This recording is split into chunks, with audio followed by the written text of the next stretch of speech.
What's going on, people? Welcome to Throwdown Your Questions, episode 111.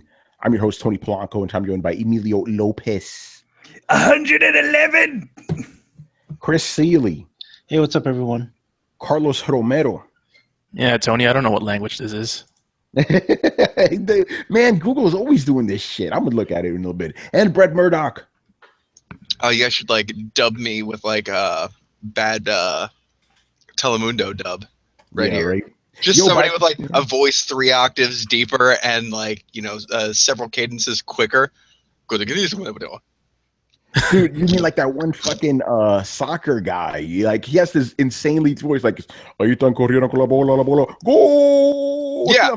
Yo, this dude is crazy. By the way, Telemundo and Univision, like, they have a lot of Xbox One S commercials, like, during this whole weekend. Nothing but that. I keep hearing, I'm like, oh, there it is. Pretty nuts, man. They want your mom to buy an Xbox S. Yeah, an Xbox, right? El Nintendo. Nintendo. You still call it a Nintendo. Yeah. Microsoft's done a lot of deals. They did a deal with what is it, Hertzfeld Diamonds, where if you buy more than $1,000 worth of jewelry, you get a free Xbox One S. It's like, so you buy your wife this, and then you get yourself an Xbox. Yo, it's crazy. Yeah. It's like, yeah, guys, you know, your wife just loves all that pretty stuff, but you just want this Xbox. Actually, that's kind of brilliant, because if you're buying jewelry anyway, like, I can imagine talking like, "Hey, Ted, you picking those earrings up for Jenny?" Like, yeah. Like, yeah. You gonna go to Jared? Fuck no, I'm going to the other places. Give me a fucking Xbox. I'm dropping a pair of earrings and get a goddamn Xbox out of the deal. Oh, man, Fair that's point, funny. Yeah, if Microsoft wins NPD in November, that's how they did it, you know? Yeah. All right. Want to propose to your wife? Why don't you buy 20 pairs of earrings and a wedding ring? Get a free Xbox. Get a free Xbox. All right. Before we start, a couple of things here. We want to wish everybody, or I guess past wish. I don't know how you do that in the past, but we hope everybody had a nice Thanksgiving and stuff. Hope you all got stuffed and drunk and all that shit. You know, you're gonna hear a lot of this. Oh, help me! You know, because they're all fat. Yeah, right. Yeah. Oh God! Oh, why was I doing this sound for Godzilla? How would you understand it? The Sandman. No, you know Godzilla from the cartoon, right? So yeah, we hope everybody had fun. I enjoyed my 5 days off, man. That was good times. I actually did the unbelievable. I didn't look on a at a computer at all on actual Thanksgiving. Oh, good for you, man. Took an actual day off. Nice. Did stuff, you know, put together a bed, put some stuff on the walls. Good stuff. Yeah, I mean, I wasn't completely off. I still had Fanboys on watch because this weekend was very interesting for that. But yeah, it was nice not to write anything. Now I'm like, I want to write some shit, you know. So with your energy recharged. All right. Another quick. I want to give a quick shout out to my man Fox from PlayStation News Now. Remember, he was supposed to be on our show a couple weeks ago, but he couldn't hang. It was too late for him. So I was on his show today. You know, we were there like for 2.5 hours just talking games and stuff. Very cool dude. You know, good panel and stuff. So that should be up hopefully tomorrow. We had some bullshit technical difficulties where we had to split the show in two because like he was. You know, we had it happen to us before. Dumb shit because of Google. You know. So that sucked. And not to get too political here, but I need to do this as a Latino. I need to do this. I want to give a quick, big shout out to my Cubans out there. You motherfucker! Finally, Fidel Castro is dead. You know. Well, oh my God, the sound effect doesn't work for the clapping. Yay! Fuck Fidel Castro, man. You know. You know what? That's. I mean, what can you say? You know. All right. Yeah. Maybe Shea Rivera will punch his ass in the face for setting him up. Yeah, right in hell. Yeah, in hell. He's like, I wonder if there's a special place in hell for communists. You know, I'm sure it's the same hell. Yeah. By the way, I'm very disturbed at the.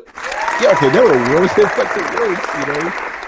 So that was good, seeing that, obviously Hispanics, we've heard about this motherfucker our entire lives and stuff. And me being, pretty much right there and stuff, heard nothing but all these stories from Cubans and stuff. So when I saw them, like, okay, this is monumental. 2016 sucked. At least this motherfucker is dead. So, if it was not like he was doing anything anymore anyways. It's a symbol, man. I like what you say, like he was alive.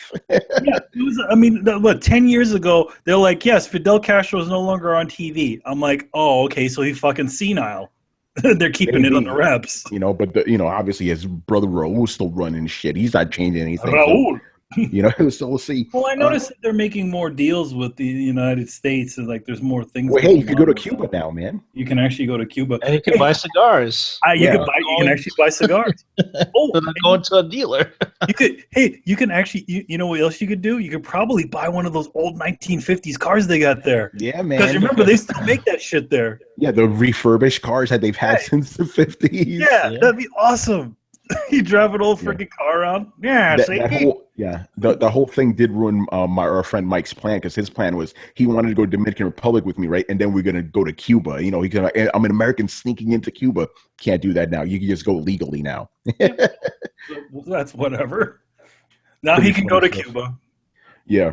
By the way, just need to say this right here. This is a Presidente, right? This is like the best Dominican beer. First time I had one of these, I was 5 years old. My dad gave it to me. He's like, it's time for you to be a man. Great fucking beer, Oh, shit. El Presidente. Yeah, it's like a Heineken type of taste. It's fantastic. What happened was, because on Thanksgiving, I'm like, hey, I need some brews, right? But I don't want to spend too much money. So I was going to go across the street because they sell dollar beers, but a lot of them, like 12 ounces and shit, right? Like, let me go across the street. As soon as I enter the supermarket, because it's a Dominican supermarket, fucking a big case of Presidente. I'm like, fuck, they got me. They got me. I got a bunch of these in my fridge right now, chilling, All right, so anybody else want to say anything random before we start? Well, that's awesome. At 5 years old, you get a beer. The hardest thing you get to drink at 5 years old, if you go take the Elmer's glue from the back of the classroom and decide to drink that. Oh, shit. Yeah, man. I remember that, like 5. Like, because I've always seen my dad drinking it, but obviously I was too young. But he was 5. Like, all right, here you go. And so I've always had, at least one of these every once in a while since I was a kid, and then, grew up and became a drunk. Not really a drunk. Yeah, not really. Well, there's a difference between a drunk and an alcoholic. And you're not either. You're just kind of like, all right, whatever. Yeah, but I do like beer though. But I like beer so much that I don't want to become an alcoholic, because if you become an alcoholic, you got to give it up or you die. Neither one of them. All right, let's get into it. The return of the great one, final stage boss. Where have you been, boss? He just goes, I'm back, LOL. All right, so his first question is, do you think Battlefield 1 will inspire other developers to go back to past warfare? Hey, when I saw this question, I'm like, hey, imagine if we get like a Crimean War game, What if we got a Civil War game?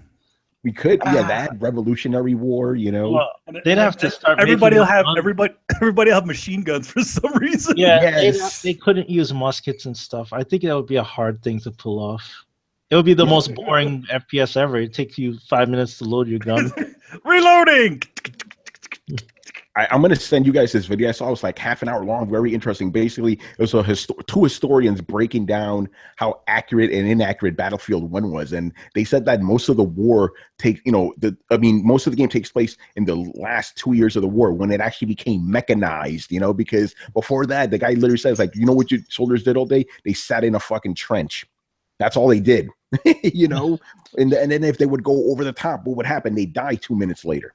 Like, it was literally just that for like 3 years. And then when tanks got better and technology got better, like, everything started moving. The guy even talked about how during a part of the campaign, there's like a whole ton of like these special German tanks coming at you, right? He says there's like 20 of them coming at you. It's like they only literally built 20 in the entire war, so you wouldn't have a whole line coming at you like that, And a lot of the weapons they used, they were around, they just weren't readily available. You know what I mean? Like those automatic weapons, they did exist.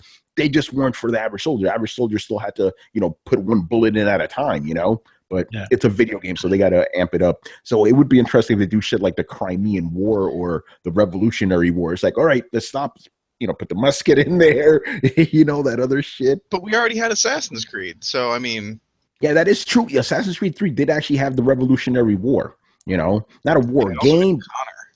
Yeah, it had that. But I mean, you could also go back, right? What about the Spartans versus the fucking Persians? You could do that too. You go the really Peloponnesian War.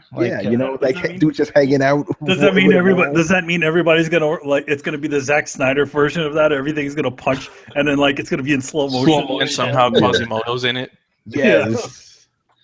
Well, they already do that in Civilization games, like Age of Empires and stuff like that. Yeah, that is true. Rome. But yeah, exactly. Like line up your guys that form a shield and stuff. But to be honest, to answer the question truthfully, I don't think we're going to see many games go before World War I. Like first-person AAA games, I don't think so. Yeah, especially if you're doing muskets, I could just imagine the sound effect of the guy saying, "Reloading." Yeah, right. And he's still reloading the freaking gun. No, they're just gonna add some sort of crazy thing of he's the fastest musket ball reloader in the army. No, they're all gonna have prototype muskets, that shoot really fast. Yes. I mean, you guys do realize there was it didn't jump straight from powder ball muskets to semi-automatic rifles. You have things like shotgun. I mean, take the whole setting for Red Dead. Yeah. You're letting all they had machine guns too, those mounted machine guns. They had those. Those were that was. I think even putting that in Red Dead was a little early historically. Yeah. They're look what just got invented. You're I think that's about right, but that's still that'd be today. So it'd be check out this shoulder-mounted laser cannon that just got invented. You're maybe somewhere, I guess, but it's. I mean, that's also the thing where we're in 1911 where Red Dead Redemption takes place.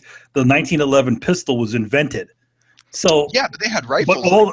But it wasn't readily available. It wasn't readily available. But when you shoot any of the G-men inside of the game, they all are equipped with 1911 pistols. What? That doesn't make sense. That's the thing when you do historical things, in general, whenever you see a movie like this, say it takes place in 1984, right? You only hear music from that year. I'm no, they wouldn't. No, it would have been stuff from the 70s. That's why Guardians of the Galaxy got it right. He was listening to shit from the 70s, even though he got abducted when he was, in the 80s. And the other thing is when you look at films that are in the time, made now and made in the time, everybody has cars from that era, which is wrong. Most people would have cars from earlier, from the 70s, even older than that, because not everybody, to own a new car was expensive. Most people drive old, 10-year-old cars or less than that. Not everybody has a new car out there. Yeah, you're 100% right about that. So if you watch Stranger Things, you'll notice that all the cars that they're driving around are from the 70s because they are in 1983. They wouldn't own cars. Most people wouldn't own cars from 1980. Or if you go to Cuba, they're in 1950. Yes, because they wouldn't be driving around a new Buick. Yeah, but anyway, Brett, go ahead, man. They've had repeating rifles around since 1866. Yeah. Yes, we know that. But the thing is that the 1911 pistol was created in 1911. Well, Most people wouldn't have that. That's what we're talking. That's what I was talking about. Well, yeah, but I thought that we had gone off of the whole the idea that there wasn't such a thing as bullets at this point. It went straight from take an hour to load your gun. No, by 1866 you could fire off multiple rounds before having to reload your gun, and then reloading was simply just putting new cartridges into your gun. Guns as we know them, they've been around for a while, and they've been in a lot of frontiersmen had on the fucking Oregon Trail you had shotguns. A lot of people forget that. I don't know. I guess just during the discussion, it sounds like everybody's forgetting that it's not just powder ball muskets. Before World War I, there were actual guns. Yeah. No, but I mean the thing is that it's most people wouldn't have owned them. Maybe even the army might have had a few of them, but remember, it's just off the assembly line. Winchester rifles were hugely popular, especially with the settlers who moved west. I mean, every wagon had a shotgun on it, every one, and each of those shotguns was it was a cartridge gun. So I wouldn't say that they weren't like common. I would say the 1911 pistol took about 10 years to get into wide use, but even then it was wildly popular by the 20s. Yeah. Yeah, but anyway, what do you guys say? Any more games before World War One? You think we're gonna see that? Big AAA from EA and Activision and all that shit. I personally don't think so, unless EA keeps on with their brilliance. Like releasing Call of Duty and Titanfall 2 because they don't have the same audience, right? So along that line of thinking, then we will get the Revolutionary War Call of Duty. Like, let's go into bed. But I don't think so. I think that either keeping it modern or doing some sort of future. Maybe not where Call of Duty went. Maybe that space was too much. That was a bridge too far. But doing something with technology where it's you're somewhat in the future. I think that's where it's going to go. I don't think they'll go back to World War. I don't see them going back to World War II either, because that was everything before. They're not going back to that. That's done. All right, let's move on. Also, you got to remember, these games are also sold in other countries, and to have nowadays, I mean, in Germany, like friggin' any games with Nazis in them, they totally don't even bring it in. Well, you have to change the game, or else they don't. Yeah, like they'll switch the Nazis into like robots or some crazy shit. Yeah, we're gonna move on, but just one last thing that they said in that little special I saw. They said that they found it interesting how they didn't let you play as I forgot the name, the German side and the Austrian side, like, because in World War One there wasn't a definitive bad guy, you know what I mean? So the game was still geared towards the Allies, like the Axis, not the Axis, I totally forget their name, but the Central Powers, they didn't depict them at all. You couldn't play as them, even though Germans were not exactly them. There were no bad guys, no real good guys in World War One, but that's why it's a hard war to do, because it was very murky. World War II is easy. Nazis evil, get them. That's it. It's pretty hard too, because the U.S. didn't really get that involved like they did in World War II. Yeah, the U.S. jumped in at the ass end of the war, basically. And this game is mostly told from the American point of view. It's like you literally miss most of the war, like all the big battles, like the Somme, Passchendaele, all that stuff. None of that's in the game. It's crazy. Tell the tale of Passchendaele. Right, moving on here. Okay, I feel that Mister Sinister should have come before Apocalypse in the X-Men movies, since Apocalypse is the more powerful foe. Do you agree? Yes. You're only delaying the inevitable. Yeah, like Mister Sinister has always been Apocalypse's lackey, so he definitely should have come before Apocalypse. I think they jumped the gun with Apocalypse. He should have come in now. He should have come in way later. Well, I think the thing is that, what do you call the movie? What's that name? You're gonna call it Sinister? Well, whatever they're gonna call the new one. You don't have. It doesn't have to be about Apocalypse. No, but I'm saying the thing is that they wanted that name. They wanted that. X-Men Apocalypse, like, oh my god, Apocalypse is going to be insane. I want that name. There's no real name. There's no real storyline that goes with Mister Sinister that really, that really catches people. What are you going to call it? What are you going to call the next movie? Because the next movie's going to have Mister Sinister. I don't know what they're going to call it. But maybe they'll use Resurrection or Revelations or some dumbass shit. Go ahead. They always like to do. They are kind of stealing Angel/Archangel's storyline and ham-fisting into this movie, and that was originally with Mister Sinister. So I wouldn't say like they're necessarily like nobody would be interested. They've just taken all the interesting elements and just put them into Apocalypse. Well, Apocalypse was the one that actually made Archangel into Was he? I thought Mister Sinister had. No, it was. It was Apocalypse. Yeah, he was the one of the horsemen. Yeah. Yeah, he was Death. He was Death, which I'm guessing Death was whoever else was in it. I don't know who they recast all the horsemen, the four horsemen. So in the movie, right? In the movie one. Yeah, I think maybe Magneto was Death. I don't know. Because because that's the sad thing about those X-Men movies is they always have to involve Magneto now. Yeah, and Mystique. And Mystique. purely because of the actor. You know. Yeah, I think they should just get rid of her. I agree. I agree. Like, I mean, that's you know, like, why was she barely had anything to do in that movie? Seriously. Yeah. Also, All right. Yeah, Anything else to say? Yeah. What do you say, Chris? Mr. Sinister Apocalypse. Yeah. Well, I would say that's like if you get to Infinity War and you're fighting Thanos, that's like following him up with Kang the Conqueror. Yeah. Right. It just seems lame.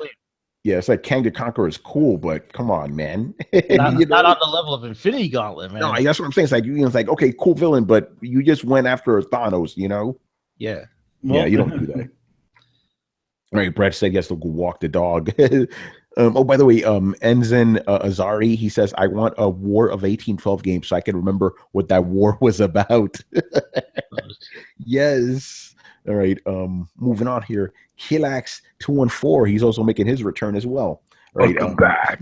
So he goes, after Final Fantasy 15 releases, do you think it will be praised like Final Fantasy 7 or hated like Final Fantasy 13? We can't answer this question yet. Well, we can, man. It's not good. Well, at least we know it's not going to get praised like Final Fantasy 7. It's not going to get praised, but it's not. I don't think it's going to get hated like 13 either. You know, because Final Fantasy 7, for as good as a game is, it's overpraised.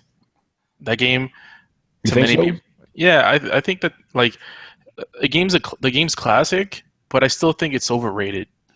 I'm gonna say, how old were you when you played Final Fantasy 7? Oh shit, like 10.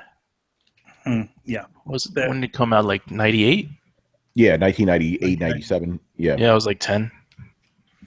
Well, the thing is, a lot of people your age, they were 10 when they played it, and it's the most amazing thing. Yeah, and then they're the people who were essentially like made Square like want to remake this game. Yeah, but I still think it's like I don't know. It gets too overhyped. Like this is when people talk about like the best RPGs to ever come out. This is always at the top, and people say like this is the only game that's ever come out that's worth it. For me, I can agree somewhat with that statement because I think the greatest Final Fantasy was Final Fantasy IV. 6. I think it's 6. That's interesting. Oh, I mean, you guys know my story. I'll just tell it real quick. I didn't actually play Final Fantasy VII when it first came out. I saw Manny play like pretty much all of it. Yeah, I thought it was amazing. I was at the end. I was literally fighting the ultimate weapons when you saw me playing that game. Yeah, I was like, holy shit, look at this game. So I didn't actually play it for myself until 2007, right? That's when I actually played the game, right? And it's funny because I played it during the same summer. Actually, no, it wasn't. Hold on, not 2007, 2008, right? Because Fallout 3 had come out 2007, and I played it earlier in 2008. I'm like, this game's okay. I don't know why people are hyping it up. And then I played Final Fantasy 7 after Fallout 3. I'm like, see, that's an RPG, not that Fallout shit. And when I played Final Fantasy 7, I'm like, okay, I understand. Like every single bit of praise this game has gotten, I totally agree. Fucking amazing game, and I'm playing it like 10 years later with the ass graphics. I'm like, this is fucking brilliant. It's a turn-based RPG. The graphics don't really matter, when you play those games. But it's not gonna get praised like that. No, like Final Fantasy VII changed the industry. Like however you feel about the game, you have to admit that. Like there was an industry before Final Fantasy VII, and then after Final Fantasy VII. It definitely changed up. So this game ain't changing shit. Let's just be honest. But I'm hearing some mostly positive things about, because remember the game's actually been out in a while, and people who have played it, I haven't really heard any complaints. One of my other friends who is probably going to be on a spoiler with me, he said he was crying at the end. I'm like, oh, this is real right now. So do you need to watch Kingsglaive to understand this? I don't think you do. Like I think it enhances it, but like I don't think you need to watch it. It just tells you a little bit of the backstory and stuff, but I don't think it's mandatory. If anybody in the comments wants to let us know if Kingsglaive is mandatory or not, please let us know. Because if you have to watch a movie in order to appreciate the game, that's not good. That's never good. I've heard the storyline is a bit confusing if you haven't watched Kingsglaive. This would be a good time to ask publicly. Does anybody know of a good place to find and or watch that? Speaking to any of you guys, like if say hypothetically, well, not hypothetically because this is pretty literal, I want to watch Kingsglaive to understand the story better, but I don't want to buy it on Blu-ray for $25. Where's the best place to go? I know a place. I don't know if I should mention it, but Okay. No, Carlos, no, you know no, a place? no. Yo, What is the talk best to him later. legal what is the best legal place? Like, is there somewhere to rent it for $5 or something like that? And like, I asked this question on air because I imagine it's a lot of people are going to be like, well, shit, maybe I should watch that. Where the fuck can I find it? I don't want to spend $25. That's a fair one to ask. If you want to watch this legally, where can you go? Wait, Netflix doesn't have it on. I mean, DVD. I know it's not on instant. I don't know anybody that has Netflix on DVD. yeah, I think you can rent it for like $7 or something like that on Amazon. Or maybe a Redbox got it. Oh, here we go. On Amazon, you can rent it on HD for $5.99, buy it $9.99. Oh, see, there you go. Cool. Yeah. So I also heard that there's like a 6-part animated series. Yeah, there is. That's readily available though. You could just go on YouTube for that. Yeah, well, I hear that's also heavily connected to the storyline. Shit, I'm gonna have to watch all this crap, aren't I? Yep. And I'm not sure. Now you know. Ahead of time, like that's the thing. I just found this shit out today. Like I've been talking about getting this game for like 2 fucking weeks. I could have been doing this shit, but no. Now I find out. Now I'm like, man, I'm gonna watch a 6-part animated series and a movie, and then I can start the game. I want to start this fucking game tonight, man. Yeah. I put something in the comments just so you guys see. Yeah, and that's what I was referring That's to. what I'm doing. And you know what? I'm gonna not say anything. I'm gonna go into our YouTube comments here and drop a little link. And that's all I'm gonna say about that. Okay. Next question here. What game do you think will really show the power of the PlayStation 4 Pro? Does the PS4 Pro really have any extra power to show? This is a good question because Sony's never going to show a game that is PS4 Pro exclusive. They're not going to do that. No, I'm thinking. I don't think he means exclusive. I just think he means what one will actually show what the thing is capable. Maybe Horizon Zero Dawn, probably. Yeah, I feel like that's the right answer right there. Horizon I'm is gonna go with that one. the one that will definitely show what it's supposed to be able to give you on your thing. and there's videos on YouTube and stuff where you can see the differences between the regular and the I think, is it doing native 4K or is it just a checkerboarding? It does checkerboarding. Yeah, and it still looks like way better than the original one. So Yeah, that one's gonna be it's gonna be 1800p, Carlos, and then upscale to 2160. gotcha. So it should be. I hope they at least have the option for 1080p 60 for guys who don't have 4K. That'll be dope. But yeah, like they showed the comparison video and stuff, and it looks pretty significant. So yeah, I guess Horizon Zero Dawn. I'm guessing the zombie game is gonna probably show it too. I'm pretty much any game going forward that's first party is probably gonna show it pretty well. But Horizon's probably going to be the first one. Spider-Man's probably going to take advantage of that. God of War, Detroit. I'm hoping. There's a lot of shit coming out for PlayStation next year. Holy crap! And we know for sure first party software is gonna do this. Third party, who knows? Like we might get subtle differences. We might get a little bit better or significantly better. But at least we know the first party Sony studios are gonna make things better. Yeah, my dude SN Rashid, he wants to know, how do I think it looks? It looks beautiful, son. Horizon looks nice, man. Can't wait. When is that coming out? In March, right? Still not interested in that thing. Yeah, man, I don't care about no open world dinosaur game. Nah, don't care. All right. I'm sure everybody. Yeah.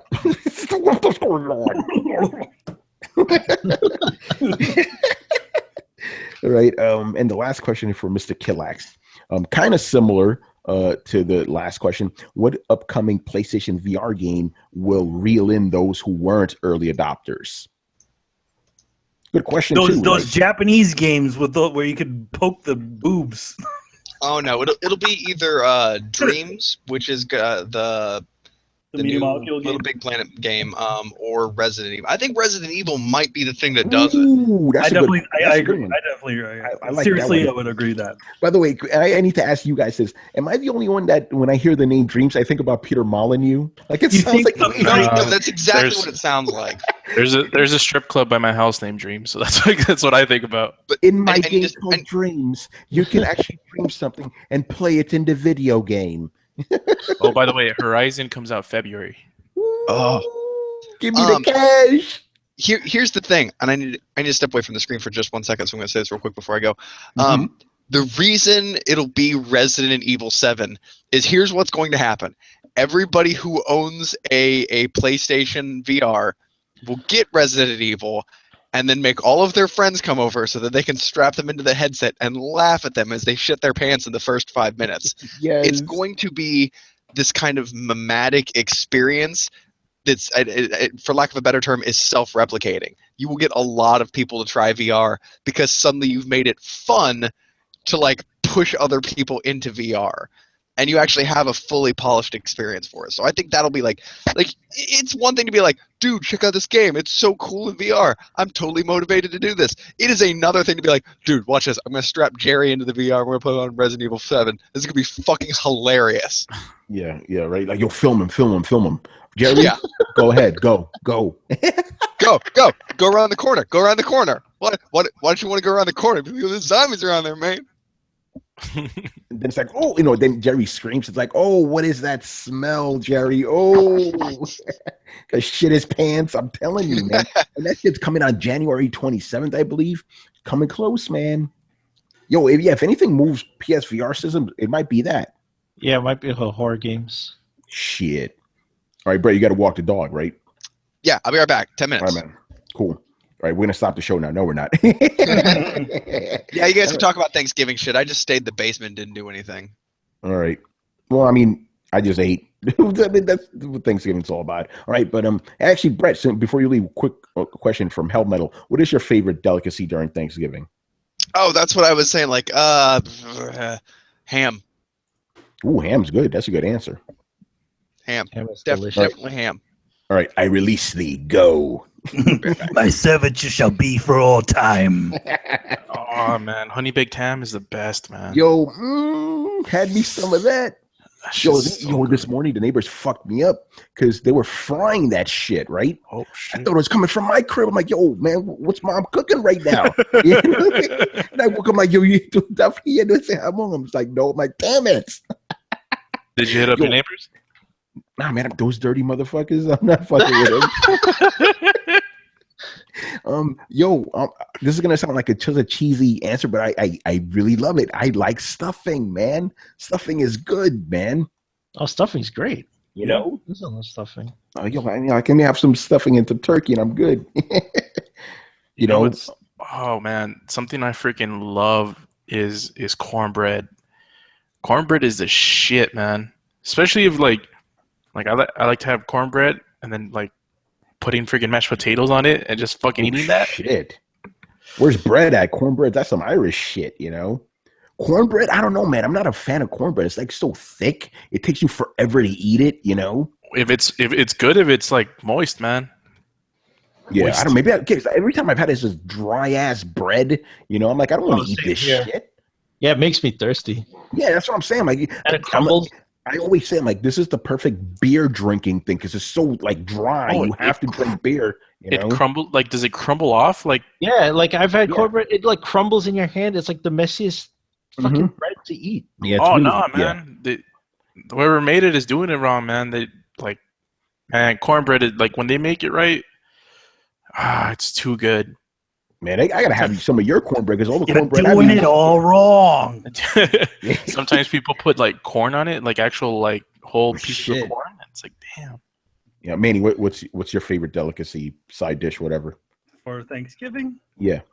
Yeah, You know, man, Yeah, I like I'm to eat it all. I like to eat it all. There's not really anything that I can tell you what I don't like. Uh-oh. Turkey. Friggin' that stupid Oh, you don't like eggnog? the cranberry and eggnog. Yeah, not a fan. Eggnog I'm okay with. Cranberry I'm not okay with. I don't like cranberry. Nasty. You know, but I'm not a sweets guy anyway, you know. I keep that shit away from me, you know. Get that shit away from me. All right, Chris, what about you, man?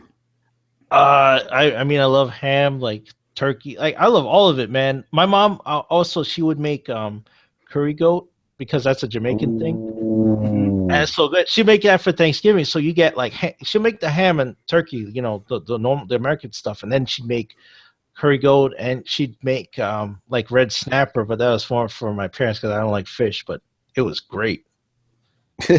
Yo, I could just imagine your Thanksgiving dinners, man. Like, because like your mom's normal meals are like a feast. You know? Oh yeah, she makes a ton of food. And she'll make bread pudding, not cornbread. She'll make bread pudding. Yeah, the good stuff. Yeah, and all this stuff. It's like fucking crazy. Go into a coma instantly. Yeah, yo, man, make me 10 pounds fatter just listening to this. All right, moving on here. And to Chris's favorite topic, right? Leakers are stating that Breath of the Wild will be shown on the first floor day of E3 2017. Is Nintendo insane? Here's my thing. They did that already. Yeah. With last year or this year. They did that already. You know? I'll say that, well, the only leakers you should listen to are probably Emily Rogers, yes, and me.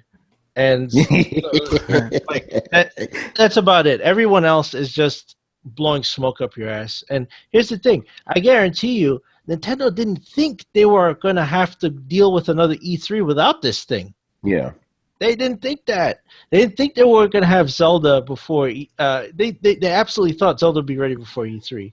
I guarantee they're going to be sweating bullets going up to E3 2017. I don't know what the fuck they're going to have. They show Zelda again, who the hell is going to care? Yeah, so you guys showed the shit last year. Did we see this beforehand? Well, I mean, Sony showed like Last Guardian like 3 times and people went crazy.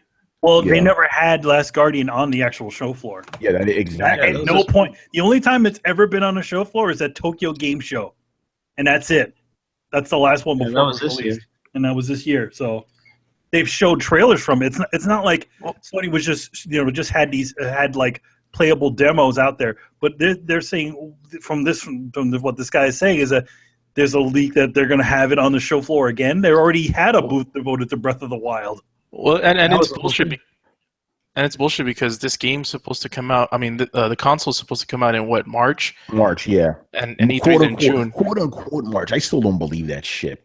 You know? Yeah, and like if you're quote unquote going to release this shit on March, why the hell don't you have it as a freaking release date game? This game has been in development forever.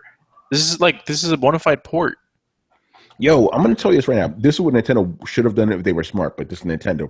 They should have, at least for the Wii U, at least had a demo of this game, a little demo just to tide people over. Not even that, you know? I don't know. Every time I hear about the Switch and everything, it just sounds like a big looming disaster, you know? Like it's coming. But the fanboys don't seem to think that. It's going to be the greatest thing ever. Well, they'll derail themselves because if they do artificial scarcity with the Switch, or if they really can't produce enough units, people are not going to hang out. There's too many options now out there in both mobile and console to take people's money or they can enjoy without a Switch. They're going to lose interest real fast. Fucking fast. Like there's not going to be like this like, oh, I need to get a Switch. I'm going to wait, 5 months and check back at Best Buy and line up at 6. No, people are done with that shit. The problem is that when the Wii U came along, it was at that point in time where there wasn't really that much out. I mean, I meant the Wii U, the Wii. Sorry, the Wii.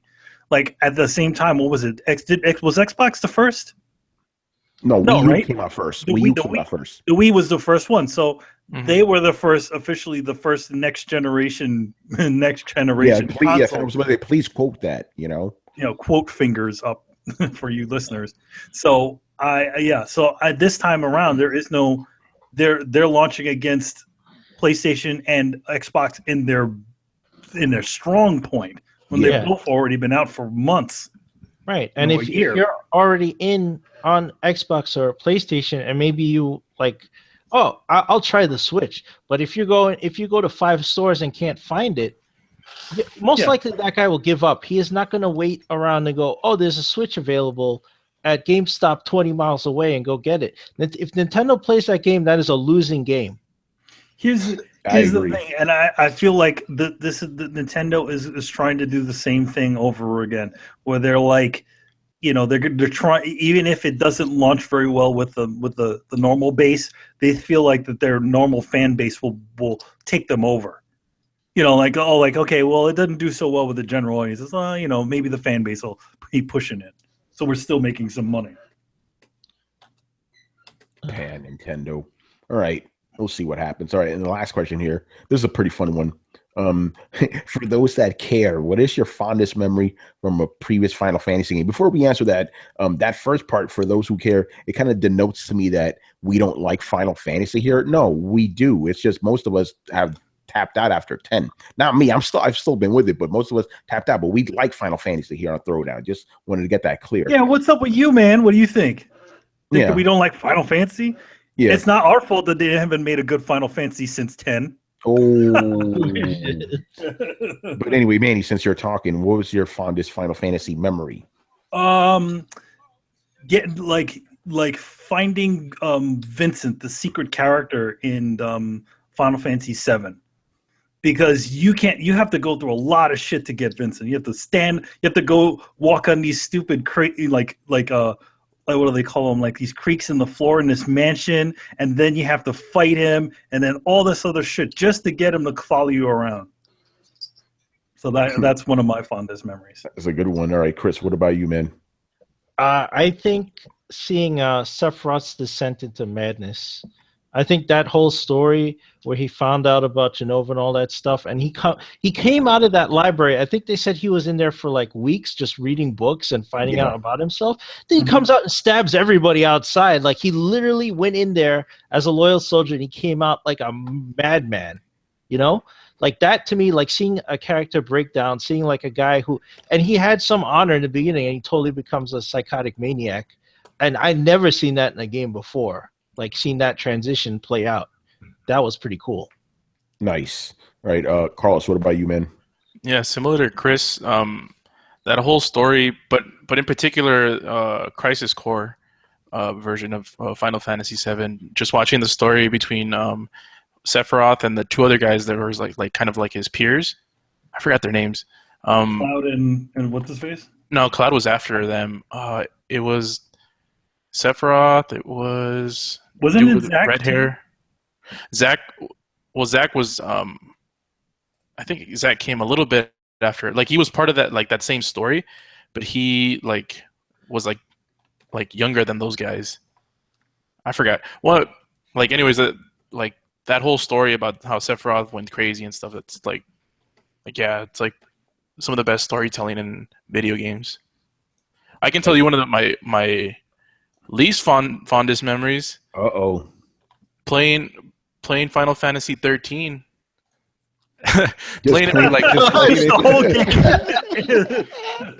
man, that game I was so hyped up for 13. Like I remember playing it and I'm like, okay, I guess this is what the whole game's gonna be. And then playing it for like 24 hours, and then Grand Pulse happens, and I'm like, so this is what I was waiting for? Like this was the actual game, and by then I was just like, fuck this game, I'm not gonna keep playing it. Oh man. Right. I think Brett, are you back? Yeah, I'm back. Awesome. Okay, what's your fondest Final Fantasy memory? I'm not really sure how to answer this question because like fondest and most poignant are definitely not the same thing.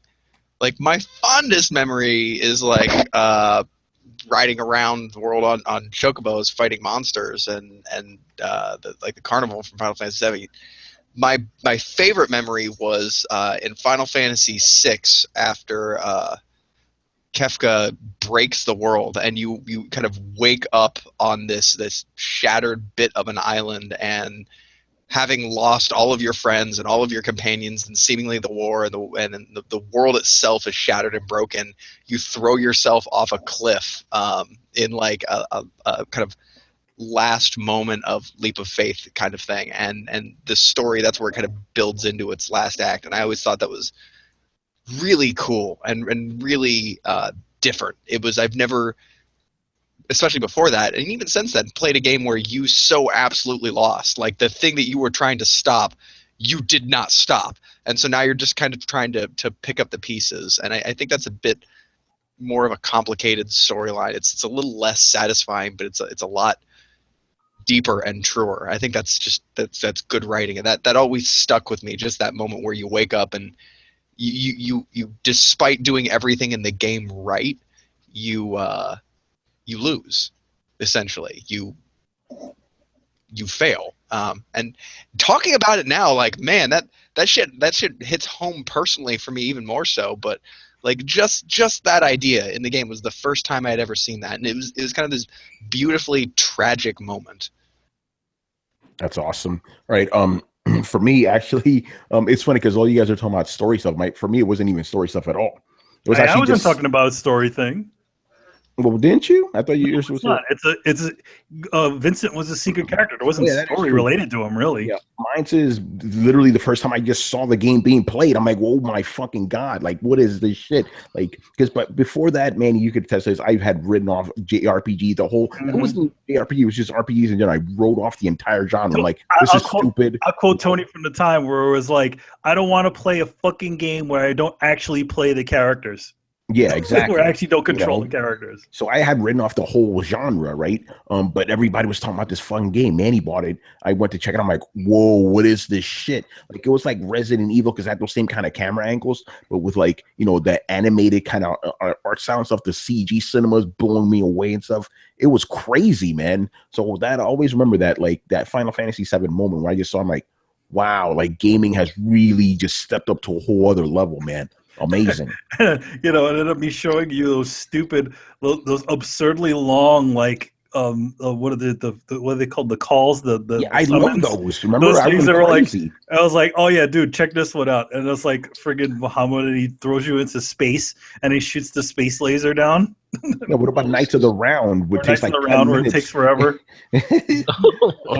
By the way, the three characters that I was mentioning was Genesis, Angeal, and Sephiroth. Like, those were the three that that were like part of the same generation, and Angeal was the guy that gave Zack the sword.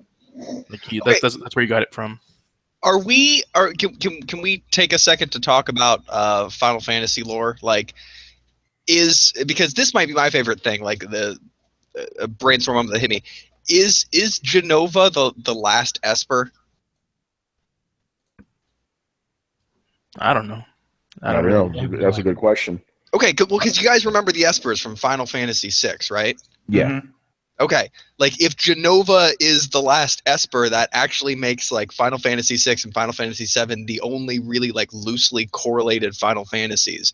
The idea that all the Espers were murdered, and then Sephiroth, being a clone of Jenova, wants to take vengeance on humanity for essentially killing off all of the Espers. Well, I mean, the thing is, the Espers weren't they the same? Weren't they the same as the summons? Yeah. Officially, summons exist in the world of Final Fantasy VII.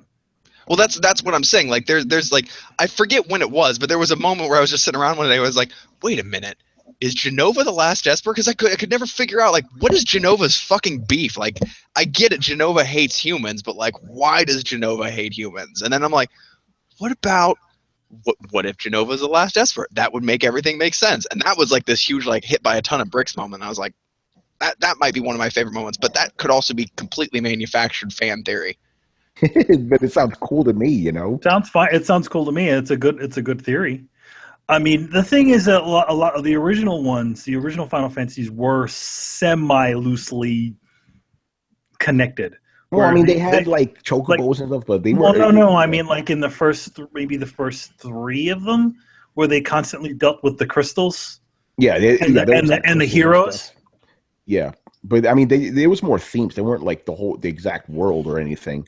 It was like themes and stuff. They didn't have any characters except Sid showing up. Yeah, I mean, each. I mean, you could theoretically, if you wanted to say, you could say that each Final Fantasy is a different age on this planet that, millions of centuries have gone by, and this is another society that grew from that. After the world, because every single game, the world gets destroyed and everyone has to start from complete zero again, It's interesting. All right, moving on here. G Megaforce 123. All right, This guy always asks these long questions. All right, so he goes, how much are you willing to pay for games that eventually got good? He says that in quotes. I knew I wasn't going to get Drive Club or Destiny day one because those games looked shallow and the reviews backed it up, but they eventually got to a point that would have been appealing on day one. How do you deal with shallow games like Drive Club, Destiny, No Man's Sky, Battlefront, and others? Do you buy the game being comfortable hoping / knowing that it will eventually get there because it's fun, or do you wait until they eventually have enough content so you're comfortable getting it? How much would you be willing to pay at that point, $20 or $60? So what do you guys say about that? No, not just no, but hell no. I'm sick of games that coming out. Like, I know exactly what you're talking about. I'm sick of games coming out. They're like, oh, that game will probably eventually get good. Yeah, that means I'm going to have to buy the base game and like 1 or 2 expansions, and I'm going to be behind the fucking curve on somebody else. Like, I don't like being threatened, pressured, emotionally blackmailed, however you want to put it, into playing a game that is subpar and I don't like simply because I don't want to be behind the curve if it fucking gets good. And not only that, like my emotional investment, my time investment are bad enough, but on top of that, you're asking me to make additional financial investment for something that may or may not pan out. This is coming from the guy who buys early access games and plays them. Like, so I'm willing to pay for good and I'm willing to pay for promise, but I'm not willing to pay for a subpar game that may eventually get good. And I hate and I resent the fact that they put you in a position where they're like, well, all your friends could be playing Destiny and, you don't want to be left behind. And, even if you pick it up now, you're going to be way behind the curve on everybody else unless you pay for this power leveling pack that's $30 that'll put you in the same range as everybody else. So it's a fucking way to squeeze money out of you. And I absolutely hate being manipulated, like not subtly so, even more. So I don't fucking participate, and I fuck that shit. Sorry, I just jumped in there. I feel passionate about that. Nah, man, fuck that shit. You're right about that. It's like, why would you knowingly buy a game and say, oh, it's eventually going to give it? I'm pretty sure the people who bought Evolve said the same shit. Oh, it'll eventually get better. I'm going to buy into it with the hope that it's going to get good. I've never bought a game with any of that in mind. Usually, maybe this is an old-fashioned way of thinking, but you go and buy a game, and the damn game is exactly what you're expected and what it was supposed to be. Yeah. You know what? I'm going to bring up promises. Yeah, I'm going to bring up the perfect example. Motherfucking Street Fighter, right? I knew they were going to add some shit later, but I was like, okay, we're at least going to get arcade mode and all this other stuff. It didn't have that shit. I got pissed the fuck off, and I think rightfully so. I got pissed off, because when you buy a game, it's supposed to be finished in some capacity. That shit wasn't finished, but now the game is actually great as it, the Street Fighter V now is fantastic, but I could never tell somebody, oh, go buy it. You know what I'm saying? Because they fucked up in the beginning, and that shit still has that taste in my mouth, and I can never forget that. And I know some of you guys are going to get mad at me over that because I fight with these guys constantly on Twitter, like, Tony, but it's a great game now. But it wasn't in the beginning, and that's the whole point of it. Hey, bro, first impressions. That's it. Exactly. Hey, but the Division is good now.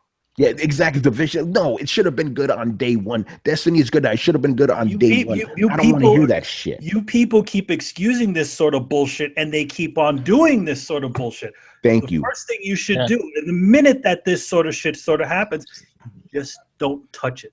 Yep. Don't touch it. Because you know what? The developers need to learn that, and the publishers need to learn that good games come with time. And you need to spend the proper time in order to make these games into good experiences, not some bullshit half demo. They just literally let you play a friggin' open beta. Yeah. Well, that's that. Oh, sorry. No, Chris, go ahead, man. Yeah. Well, that's the same argument I make to Nintendo zealots. I'm like, don't reward their mediocrity. This is the same thing that Manny's saying with this stuff. Don't reward mediocrity because that's what you'll get. You'll get this every time. If they know you'll buy in the beginning with a half-assed product or an unfinished game, they'll keep doing that to you. They'll keep nickel and diming you. That's why we all rail against pre-orders and microtrans like DLC. It's like you're only getting part of a game, and they make you buy the rest of it to get the whole game. So don't reward mediocrity. Don't buy if the game isn't finished. If it's not what they promised, don't pay for it until they give it to you. What do you say?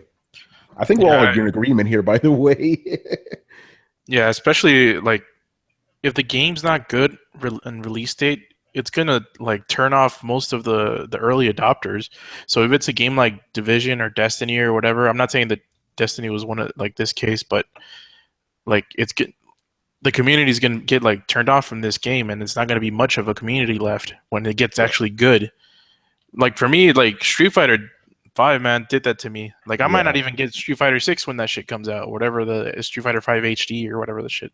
Oh man, dude! And again, I'm a guy that was, I'm huge into Street Fighter, right? Since 1991, basically. I don't want to go. I know they added all the shit to Street Fighter 5. I don't want to go back because of that initial impression, man. And you know what? I may have to consider my allegiance to the franchise overall now. Yes, because of Street Fighter 5. That's how bad it is. That's a good thing. Like, you got to realize the kind of fucking people that you're dealing with. Somebody who releases a half-baked game, like, and I realize I'm personifying a whole company here, but bear with me for a second. Somebody who releases a half-baked, broken game, and then it fixes it down the line, like, their motivation for fixing it is only so that they can sell you DLC. You're dealing with the kind of person who is perfectly happy giving you a broken product because they have your money then, and they don't care about you. And the only reason they're actually fixing the thing that was broken in the first place is they want to try and sell you more product, and they know you're not going to buy more while the first one is still fucking broken. Like, and at that point, at least in my mind, like, you're dealing with a certain kind of person or a certain kind of company. And I've seen this too many times. It's the same kind of companies that release fucking broken games where half of their budget is marketing. Like, they just want to trick you into buying something. They've shown it time and time again. They don't actually care whether or not you like the thing. They just want to trick you into buying it.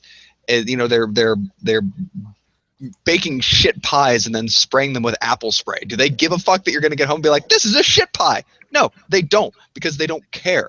And that's why, like, a lot of the times when a company does this kind of shit, like, I tap out with them. It's one of the reasons I hold such animosity to fucking Ubisoft. Like, Ubisoft does not care about the product that ends up in your hands. They care about the money that ends up in their wallet. And their caring fucking begins and ends there. It just strikes me as weird that people seem to forgive companies for doing, like, atrocious behavior. And I get that they're not people, but still, like, this is a brand, this is a company, this is a face that's actively trying to dick you over with little to no remorse when they're caught. Yeah, I completely agree, man. It's bullshit. So stop endorsing these companies. I say that the thing is that you're never supposed to give them an inch. Don't ever give them an excuse why to pull away content. All that DLC that, it's sad to say, but the fact is that as cool as DLC would have been, right, for certain games, people have used that to companies have used that to keep content back from you. Yeah, people like Capcom, where they're Capcom. Yeah, people like Capcom, where they literally are just going in and stripping out characters or unlockable costumes from when you actually beat the game. You played the original. If you played like Street Fighter or any of those things, you would end up unlocking these sorts of things. You had to work to get Akuma. Now it's like, oh, okay, Akuma's the DLC character. Yeah. The most ridiculous thing is when that shit's in the disc, man. Mm-hmm. Like, oh my god, that's the worst. Capcom again, Yeah, like how are you gonna pay $60 for a physical item that has things locked from you? Like, it's fucking stupid. Number one, it's like the thing is that they have to at least, if you're gonna put if you're really gonna do that, you really should put a lot of content in there. I mean, the days of friggin' Soul Calibur and a lot of those old games where you literally just continue to play the game, you unlock new things and new weapons and all kinds of all that stuff. That shit's gone. Yeah, you're right. It fucking sucks. All right, let's move on before we get angrier. All right, this is an interesting question. What bad habits do you have when playing games that you always do, even if it makes you lose? Me, for example, I hate using potions. I will run back to a distant save point to heal rather than use one for my maxed out inventory. That's a good one. My bad habit is that I never listen to the game when it tells you to go forward, because I want to explore an area before I move forward. So the stupid NPC characters are constantly like, hey, we need to go that way. Hey, would you want to go that way? Hey, let's do this. Go that way. It's like, no, I want to look around here and see if there's any hidden treasure. Shut up. Yeah, one of mine. I have one that's similar to that, where it's like if I'm playing an open world game specifically, it's like, okay, I can't progress the story until I clean the whole map. You know, like they did that with Watch Dogs recently. I'm like, nope, I'm not moving this forward until that entire map is clean of everything. So that's one thing I do. But the thing that actually holds me back is there's every time I play a game, no matter what game it is, there's always one crucial thing I don't learn about because I'm not paying attention during the tutorials, right? And I find out how to do it at the last mission. I'm like, this would have made the game easier if I would have known this shit. Like in Watch Dogs, going back to that, I didn't know the game had a weapon wheel in it until like the last mission. I was, you know what I'm saying? I was like, okay, let me pick up this gun because I want to use that gun now. I don't know how to switch guns in this game, you know. And I finally figured out, my God damn it, this shit always happens to me. The thing is that you also like a lot of with a lot of the Ubisoft games, they don't bother to give you a tutorial. They put all that shit in the stupid load menus. Yeah. But the thing is that one thing you don't do ever. Oh, well, not ever, but not all the time. But sometimes you don't actually mess with things inside of the game to see what they do. Yeah, because the games have kind of I used to do that, but games have kind of conditioned me not to do it because they usually tell you everything. No, they don't. Yeah. No, but they usually do. It's like you said, like during load screen stuff, they always tell you. So when they don't tell you something, I have no idea if you could do it or not. You know, so I always like miss out. If they didn't tell you, does that count though? What do you mean? I mean, the question was, what bad habits do you have when playing that you do, even if it makes you lose? Like, I don't know if feeling obsessively, compulsively the need to clear an area necessarily. Oh, no, that isn't. The one that hurts me is not knowing a specific game mechanic that could have helped me out through the entire game. Like, basically going through a game and like, oh, I didn't know I could zoom in and shoot these guys even easier. I'm just doing like free aiming the entire game, shit like that, you know? Okay, so I guess to directly answer the question for you, then it would be your bad habit is you don't actually do the tutorials, or you don't actually learn to play before you start playing. Yeah, basically, like I learned how to fully play the game. Literally, like during the last mission, I'm like, oh fuck, I didn't know I could do this during the entire game. That would have made it so much easier. I didn't know I could crouch in this game. I didn't know I could open a weapon wheel. Dumb shit like that. Every game I play consistently, that always happens. Like I didn't know I could do that. Or my favorite thing is if we're playing the same game, I'm like, hey, you know, like Tony will be like, man, I hate it because I can't do this one thing. I'm like, dude, you can do that. You're like, how? They didn't show me that in the tutorial. Yeah, exactly. So that's my thing. But it's been like that forever. It's like, shit, I didn't know I could do that, you know? Yeah, one thing for me, when I played Fallout 3, I spent the majority of the game knowing you could fast travel. Not only that, I spent the majority of the game not knowing that you could sleep. Or like you could like pass time. So imagine fucking the map in Fallout 3 like without fast traveling. This huge ass map, you just had to walk. Like I had to walk every place that I wanted to go to. But you see, that's the kind of shit I'm talking about. I've done stuff like that. I'm like, there's fast travel in this game. I've just been walking this entire time. I've done shit like that. As a matter of fact, I want to tell you a quick story about Fallout. I have a friend who told me that his friend, he didn't know you could actually buy a place to sleep, right? So what he would do is he found a specific burned out house and he would keep all his inventory in the mail, and he just slept on a bed that was on the floor already. He didn't know you could buy a home. Oh shit. Crazy, right? Right. Chris, what about you? Any bad gaming habits that kind of hinder you in games? Yeah, I am a horrible judge when I play the Souls game. Because that's a game where you can't, if you engage in a fight, you can't go hide in a corner and heal, right? Yeah. So I'm like, all right, I'm fighting this guy. All right, I'm gonna back off and I'm gonna have a green blossom up my stamina. I always misjudge that shit. I'll like roll backwards. I'm like, I'm far enough away. Pop Estes. All of a sudden, I'm slammed into the floor. I do that all the fucking time. I always misjudge when I can take a break. I'm like, all right, I can back that up. It's always like Chris is like in the middle of battling and like he does like two backflips and lands in the corner, like pulls out a sprite and goes pfft, and then like gets stabbed through the gut with like a lance. They're like, dude, not the time. Yeah. Or like he'll stop and you'll see him like start to drink and like from where you're standing, like, dude, you're like 4 feet away. You don't have time for that animation. Get out, man! Get out! Yeah, I miss that. I'm terrible with that because I'm always like, but in my mind, I'm like, shit, my health is low. But what I should do is keep blocking, and maybe and hash it out, and maybe get to a point where I would be smarter to heal. I always roll backwards and do something like, I'm gonna have a drink now, and then get killed. Which is weird because your combat timing is fine. Like you can dodge and parry. Like you'd be like, oh, there's an attack coming in. You know you have enough time to get out of the way.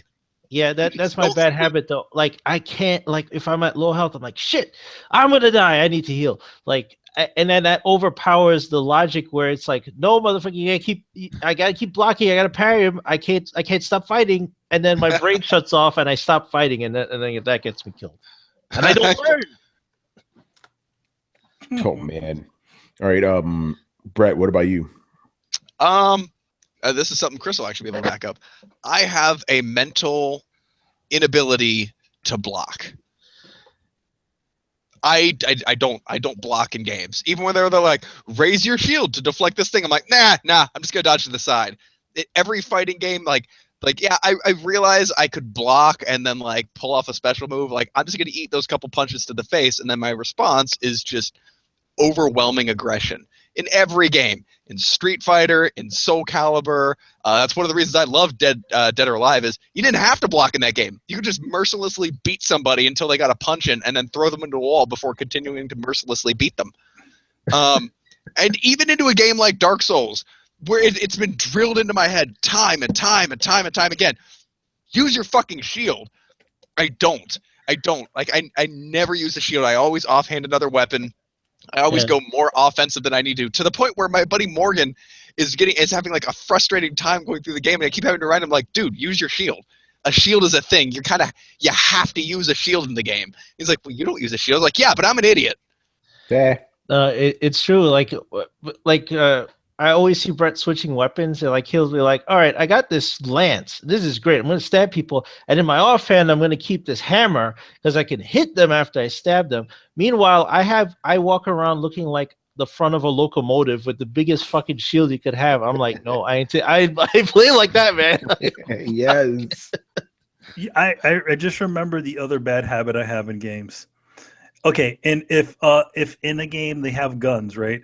And I run. A lot of times, what happens to me, I don't pick up. I kind of miss a lot, and I don't pick up a lot of bullets. So whenever my gun runs out on me, I have this habit of just running straight at the guy that I'm currently killing, and meleeing them. Nice. I mean, I do that like even if I have a full gun. I'm like, fuck it, I'm running. Yeah, same thing. I just like run at them. Yeah, I do that too, and that gets me killed some of the time. You know, it's like, oh, I didn't see your boys on the side there. God damn it! All right, Carlos, what about you, man? Carlos, where you at, son? Oh, he said, wait, he's getting a quick snack. Oh, well, you lost out on this question, motherfucker. Moving on. All right, last question here for Mr. G Mega Force 123. All right. Okay, this is for the artist in here. Okay, I'm trying to create my own personal style, like anime, while still trying to teach myself to draw realistically. Somehow I keep finding myself somewhere in the middle, semi-realistic. Should I focus solely on one art style, and then once I master that, should I focus solely on one art style, and then once I master that, move on to the other, or should I focus on both at the same time? I would say this.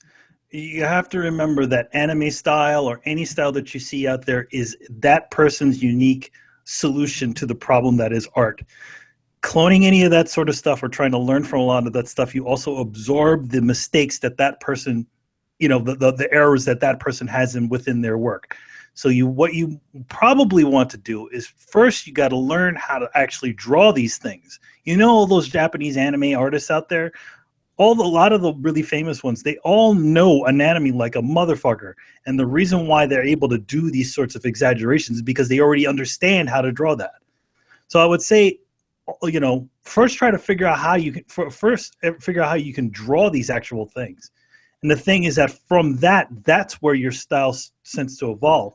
And the other thing also for yourself is try not to I've learned this too, where it's like I started out trying to copy all my favorite artists, Joe Mad, Scott Campbell, Todd McFarlane, all these guys are out there.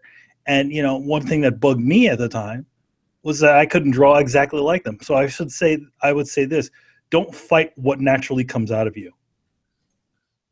build up what you already have, and that will become your style. All right, there you go, Brett. Well, there's a couple red flags in the question, actually. First of all, you say you want to try and teach yourself to draw realistically. Teaching yourself to draw realistically or otherwise is a really tall order. You can practice on your own, but a lot of times it's difficult to see exactly where you went off the rails without some kind of guidance. Now, this doesn't have to be like a mentor. It can be a book. It can be forums. It can be a community. It can be videos. But when you say teach yourself to draw realistically, like, take it from me, don't just freewheel it. You can do it, but it's way more efficient to have some kind of guideline or something where you're going towards. Secondly, and this is something that I tell a lot of emerging tattoo artists, don't worry about your style. Your style is going to be something that happens inevitably. Your style is going to be something that, although you may want now, at one point you're going to be like, God damn, this style of mine. Like, it's not something that you necessarily want to do. And like Manny says, it's the answer to somebody else's question, or it's how somebody else answers the question. So by being derivative of their art style and their art style being derivative of real life, it's like playing a game of telephone with yourself. And I've actually seen, like, you actually see some really bad anime coming out from people who have learned to draw anime from watching anime, and from watching anime made by people who learn to draw anime from watching anime. Like, it hits this weird evolution and becomes less and less representational of the thing that it's supposed to be, and starts to look really cheesy. And all the good animes are from people who understand how to draw realistically and how to draw correctly, and so that they can then adopt these different elements and these different styles. So go ahead, keep going. What I would say is, try and find a path to drawing realistically. Look at anatomy books, watch videos, and try and represent real life as best you can. And after doing that enough, you'll pick up habits that will become an emergent art style. Because the one thing that you're kind of trying to do is you're almost building your own database within your head. It's like it's almost like you're like, this is your shorthand. What style is, a lot of times it's your own shorthand for drawing these things that already exist. Mm-hmm. It's just, so it's like, keep going. Oh, sorry, just remind me of something. That's a really good point. And here's the thing that I want you to keep in mind. The fact that you like anime is going to bend your style towards anime. Not because you're meaning to, but because you're finding your own shorthand. Meaning that you have an aesthetic way that you like eyes to be drawn, right? And it kind of tends to happen that a lot of anime is that way. Well, what you may find is that as you learn to draw eyes in your own way, the shorthand that you come up with is something very similar to anime, but maybe it has elements of classic European styling to it that gives it its own flair. My point is that as you find your own shorthand, you're going to pick out the things that you like. And so eventually you're going to be working towards this perfected form that you may actually like better than the anime that's out there. And it'd be a gradual thing, but eventually it'd be like, why is everybody drawing anime so fucked up? They should be drawing it like this. You may come up with a language that supersedes that which you've seen before. So, like, don't be afraid of your own art style. Don't be afraid of learning this shorthand because, it's just going to mean like it's this random. It's not like an X-Man power. It's not like you just like it just manifests. It manifests based off of the answers that you have found to the problem, and these are answers that you've liked. So a lot of times your style is going to lean towards your influences, and your influences are the things that you like. So that'll happen naturally, and forcing it is just going to make it not work as well. To be honest, you'll end up being frustrated, which like I said, when I was first drawing, that's what I was annoyed with. I was like, why am I not drawing like Joe Mad meets Scott Campbell meets Todd McFarlane meets Arthur Adams? It's because I'm not those guys. And I mean, you can still see those influences within my own work, but you know, that's you know, my what I've come up with is just whatever kind of comes out of me. All right, Chris, what do you say? Oh, I agree with what was said. I'll say this coming from a guy who did that, and then Manny set me on the path to doing the same thing, learning reality, like drawing from life, and learning things like concepts like perspective and stuff. Start with learning to draw the human body and real things. Get yourself some resources to learn from that. Like scrap the anime, learn from real life drawings. Like if you get some of Da Vinci's drawings and copy them, if you can get your hands on the Bridgman books, they're real cheap. And you know, like constructive anatomy and the human machine and all that stuff. Get yourself those, learn from that. And there's sites that will give you either 3D models or photographs of models and poses. Try to get yourself to do poses like 5-minute, 20-minute like gesture drawings and things like that. Learn those fundamentals, and then eventually, because of, like Brett said, because of your influences in anime, you like that stuff, you'll start to develop and incorporate those things into your work. But that comes with the practice and stuff. But don't take it from someone else's line work. Don't and you inherit that, but you also inherit their mistakes, and you don't gain the understanding that you would from drawing from a live figure or drawing a live object, you know.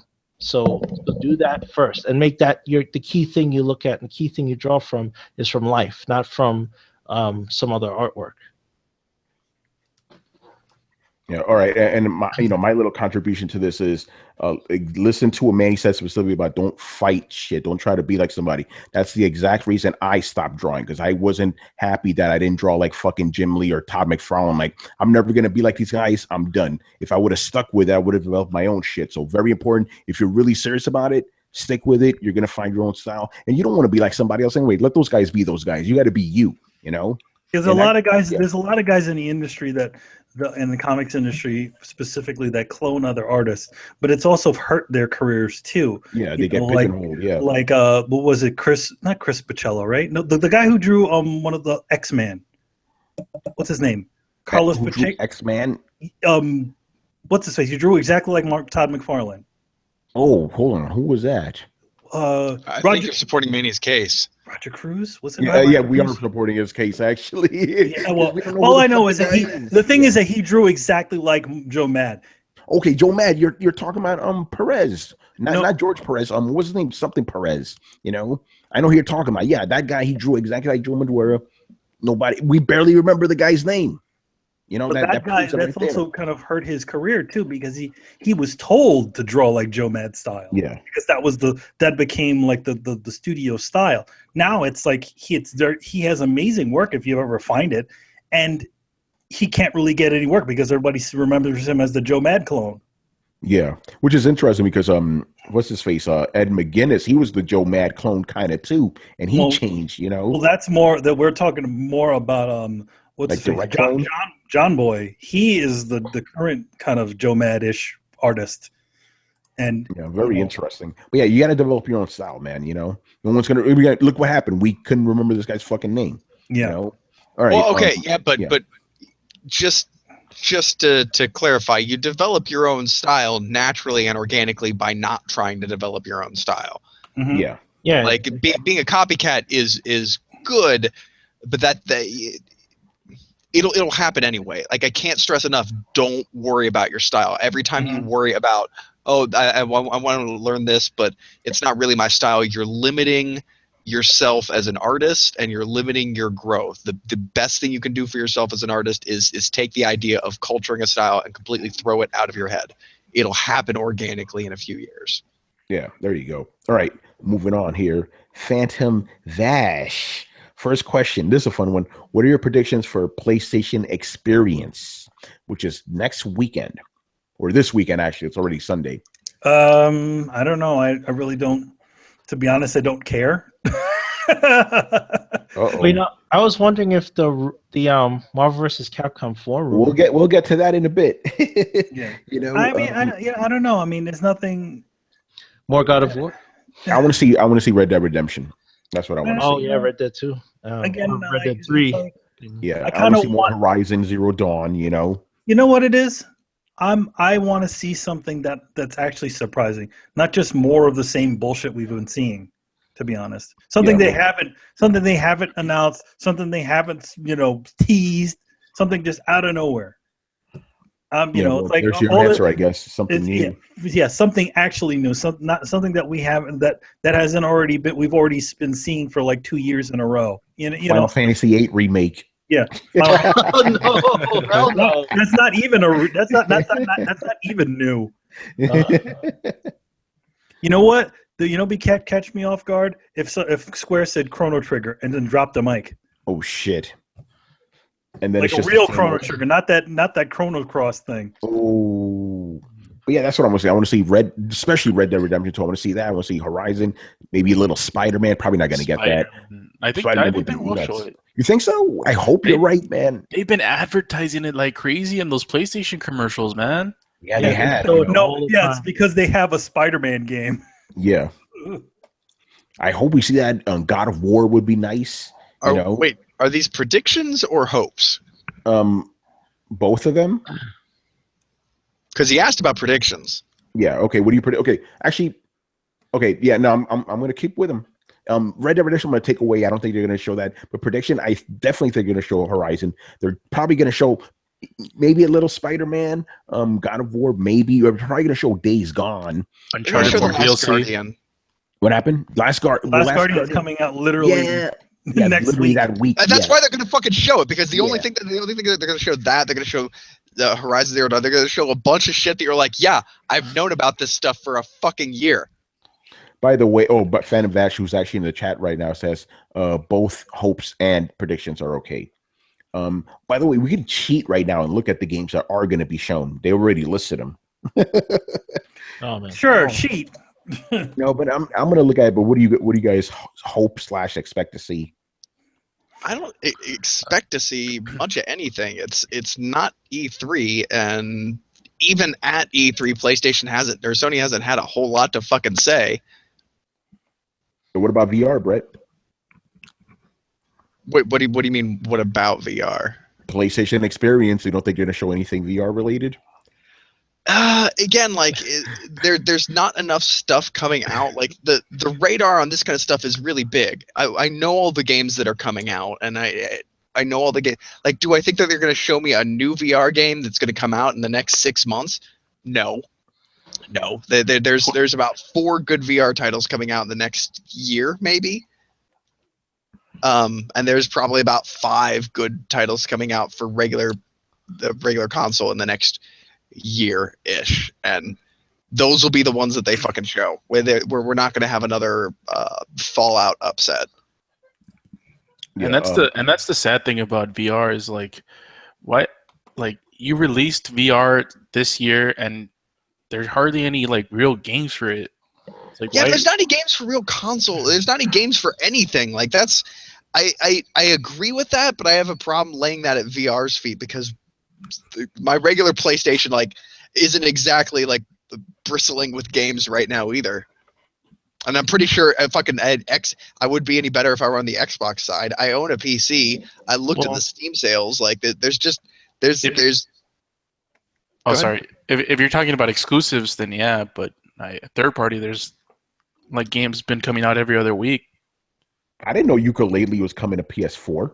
Yeah, it is. Yes, yeah. Look at that. For some reason, I thought it was a Microsoft exclusive. Because of the Rare connection. Oh, that's why. You mean the same reason why some people think Final Fantasy 15 is a PlayStation exclusive? Yep, exactly. No, it isn't.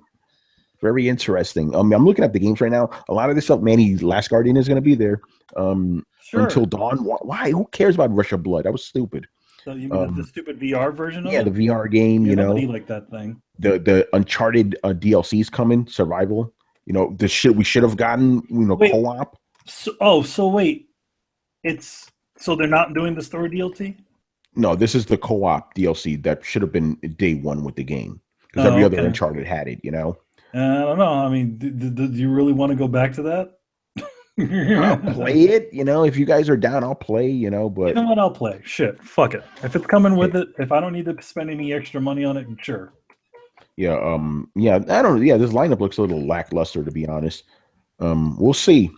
You know, all right. Let's move on here. So let's get to the real stuff, but that's a little bit later. All right. Okay. If Nintendo were to ever be bought out or acquired by another company, which of these companies do you believe would it most likely be? Apple, Microsoft, Disney, or another? What do you guys say?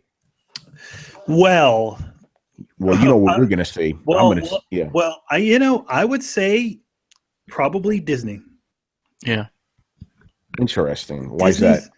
No, okay. They already own all of the biggest franchises in film and in animation, right? Yeah. And comic characters. And comics, yeah.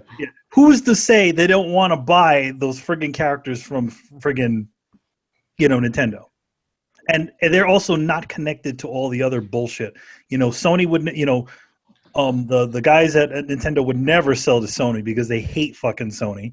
They probably, maybe I would say Apple, but the thing is that Apple and Disney are already in bed together. Yeah. Apple owns like a really huge share in Disney stock. Yeah, so Disney wouldn't be that far off, I don't think Apple's strong enough as a company anymore to diversify that way. I mean, if we're talking 5-10 years ago, they could have branched. But I'm saying, even regardless, they still have that connection to Disney. So if it's Disney, it'll probably end up being something to do with Apple a little bit too. So I'm going to say Disney though.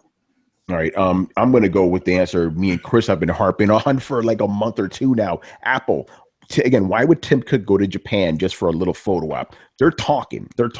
I wouldn't put it past the realm of possibility that Apple will buy Nintendo eventually, especially if the Switch fails. So that's going to be my answer. I'm going to go with Apple. Yeah, right. Chris, what do you say? That's my answer as well. Yeah. Remember we talked about this, and I had my tinfoil hat theory, and I talked about that. So they're the most likely ones who have their hooks in there, and if the Switch bombs, you're going to see that go through. I mean, they have two toes dipping in the Apple pool right now. You got Super Mario Runner, and they'll get something else going in there. They're ready to step out. That's the exit strategy for the Switch. So you look forward to that. That, like Manny said, they hate Sony. They would rather sink and auction it off than sell to Sony. Yeah, it ain't going to Sony. And it's not going to go to Microsoft either. They would not. They probably wouldn't. They're the only American company they're talking to is Apple. So it'd probably be Apple. And Apple would look to get into video games full and owning Nintendo's IPs. Holy shit! Mm-hmm. That's huge. The branding is huge. Yeah. Well, yeah, I mean, Apple is pretty much known for their hardware and their products. It's nobody's like, man, that iOS operating system, that is the tits. They don't really have any, I guess, killer apps or their programming. They're known for the physical components. Nintendo is known for crap physical components and good programs. So it would actually make sense in a sort of marriage kind of thing because they'd be covering each other's weaknesses. Now, that being said, I would really hate for that to happen because I hate Apple and I hate Nintendo at this point. So. and then you pull up your iPad and you're like, I hate you. I do. Every time I pull out my iPad, I'm like, I love hate you. You're like, I hate you. I hate you, iPad. It's hilarious. All right, Carlos, what do you say, man? I agree with your Apple points, but I would still say Disney. Because I think Disney would be salivating at the mouth thinking about what they can do with those characters and those IPs. Think about it. Not only can they release those video games, but Disney would probably try to release movies for Mario and Zelda and all those other IPs. Right, but they would take the potential out of video games and into film and media. That's what Disney would do with it. But remember, Disney just stepped out of the video game market themselves. They're licensing, but they're done. Infinity, they shut down. All that they shut down everything, even the mobile games studios they shut down. So they're out. I don't think that they'll look at that. If they could get the IPs, and it would be easy, just like Manny said, they're connected with Apple. Apple would give them the IPs to use in film and media, right? As long as they could keep the games exclusive on iOS and Mac OS, right? Which would be huge for them. If the only place you could get Nintendo games now was on Apple hardware, that would be huge for them. And at the same time, Apple would go, here Disney, here's the film rights. So they both win. That'd be insane, man. But I think that's probably the best thing. Go ahead, Brett. I don't know if Apple can enter the console market though. Like their entire brand is based off of charging more for like their name. Who said they're going to be doing consoles? Who said that it's not just going to be the Nintendo service on their friggin' thing? Exactly. Ooh, it's not going to be. It's not going to be consoles. It's not going to be a console. No. They stick with their current hardware lineup. They don't need to do another thing. They could slap Mario on an iPad and make a Mario fucking branded iPad if they want, right? And people would buy that. And then they go. The only place you can get Nintendo games now is on iOS, right? And that's huge for them. See, I almost want to see like a company like Samsung. Well, not now because I don't want consoles to burst into flames. But I'd almost like to see a company like Samsung like enter the console market and buy Nintendo's products and basically be like saying like, would not do that either because fucking Japanese hate Koreans. Yeah, that's true.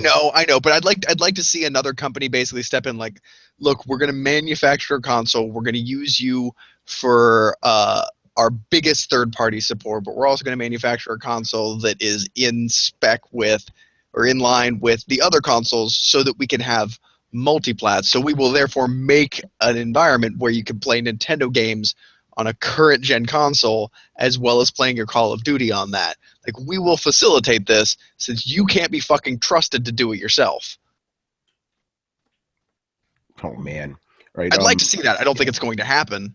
Like, I don't understand how Nintendo is like, here's the recipe for success. Like, here's how you make chocolate chip cookies. You need eggs, flour, sugar, chocolate chips, and they're like, yeah, okay, but let's do it without the chocolate chips. And you're like, no, there's a very simple formula here for you to follow.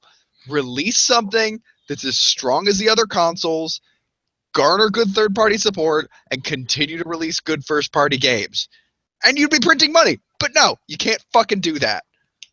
Yeah, because Nintendo has to be Nintendo. So I guess, is there anybody on this list that could do that? Or is Nintendo inevitably going to be relegated to a doomed existence of vestigial importance? Yeah, they're going to be that. They're doomed. Oh, yeah. No, they're headed direct. We can see, we're seeing the train go right to the cliff. Right now, Yeah. That's what we're watching, and that's why we say the only guy who can catch that train right now is Apple. Oh, but even then, Apple wouldn't make it a console. Like, No, they're not going to make it a console, and that's the thing. See, the only things Nintendo has the options of doing is going third party. That's initially what Tony and I said, right? Yeah. Go third party, have a third party developer, or they're gonna be forced into a corner, right? If the Switch fails, they are now financially forced in a corner. There ain't no post-Switch system that we'll pull it out this time. No, there's nothing after that. So it's over after this. It's over. So they need somebody to bail them out and buy the IPs and save what's left of the company, right? And the only guys who could do that right now is Apple. Apple was thinking about buying McLaren, the car company. So Apple has the capital to make that happen, but they will not make a console. They'll just keep the IPs going and they'll have a firm hold in gaming, especially on mobile, with Nintendo IPs. Oh man! All right, we'll see what happens with Nintendo. Okay, so Phantom Vash's last question is about Marvel vs. Capcom, and Mebs' first question is about Marvel vs. Capcom. So we're gonna tie them all into one. So Phantom Vash asks, "Do you believe the rumor that Marvel vs. Capcom 4 will be announced at PlayStation Experience? If it is true, what characters would you like to see in it?" So let's go with that one first. A little bit of backstory. So the rumor going out now is that they may have Marvel vs. Capcom 4 at fucking PlayStation Experience. So even before that, what do we think just about that announcement? Well, my question would be, would it be exclusive like Street Fighter? Yeah, I mean, that's what Mebs is asking. Do you think it's going to be like exclusive like Street Fighter? Hey, listen, Sony already has a pretty good track record with Marvel. I'm just saying. They managed to... And Manny, who do they own now? Sony? What character do they own? Spider-Man. Spider-Man. I feel like they've been able to have a really good relationship with two certain companies, within, like, they've been able to talk to Disney and get those Tim Schafer games out. like Grim Fandango. The new one that's coming is the one with the bike. What's the name of that one? Full Throttle. They have Full Throttle, and they already had Day of the Tentacle. Sony got those things going. Not to mention the whole thing with the Marvel and Spider-Man. They're working on that shit. So yeah. Yeah, actually, you know what? Let's tackle Mebs' question first because it's a little bit deeper. So he goes, let's assume Marvel vs. Capcom 4 is coming to, is going to be announced at PSX. Do you think it will be an exclusive? Before anyone thinks no, because of how Street Fighter V sales went, hear me out. Sony got an exclusive with the next Spider-Man game, and that was probably because of the movie deal that took place, which allowed Spidey to be part of the Mebs. So he's essentially saying what I was saying. Yeah, right? yeah, exactly. But I just want to, read this whole thing. So it goes, so do you think Sony could also have, said to Marvel, hey, we want Capcom to make Marvel vs. Capcom 4 as part of this deal too, and it has to be exclusive on our console. That could be true. That could have been part of the deal. They could dedefinitely foster a deal like that. Well, yeah, that could have been part of the Homecoming deal. Like, it could have. Yeah, I could believe that. I don't know. It's a weird thing. Like, okay, I'm splitting this into what I feel and what I think. Right? I feel no, it shouldn't be exclusive because of what happened with Street Fighter V.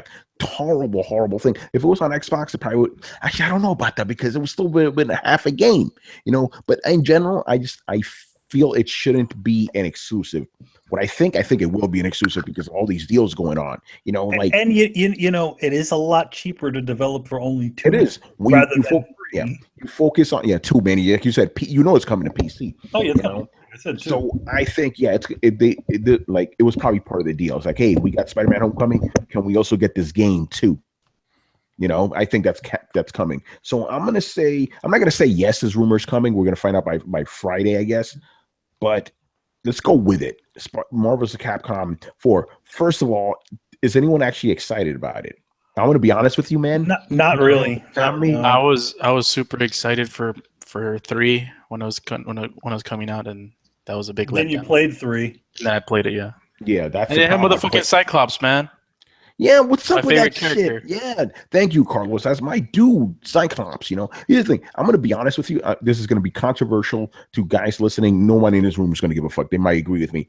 To me, the best Marvel vs. Capcom game was Marvel vs. Capcom, the first one. After that, it got too crazy for me. They dropped buttons and shit. I'm like, what is this? I think Marvel vs. Capcom 3 only had 3 buttons and something. It's like, you only had 2 buttons. It's bullshit. It was like medium. It was like light and medium combined into 2, into one button. I mean, light and middle and strong were the final buttons, and those are your buttons you usually use, right, Tony? Yeah, it's bullshit. Like to me, the first Marvel vs. Capcom was the best out of the Marvel vs. Capcom. 2, I didn't like too much. It was just too crazy, too many characters. 3 was it was okay, but it was just too wild for me. Like I'm more of a Street Fighter type of guy where it's like you understand what's happening. It's not just like juggle fest for 50 years, So this one, I don't even know if I'll buy it, man. Like I said, I'm very sour on Marvel on Capcom fighting games. And Manny, you understand me saying that is a very big deal because that's all I played back in the 90s.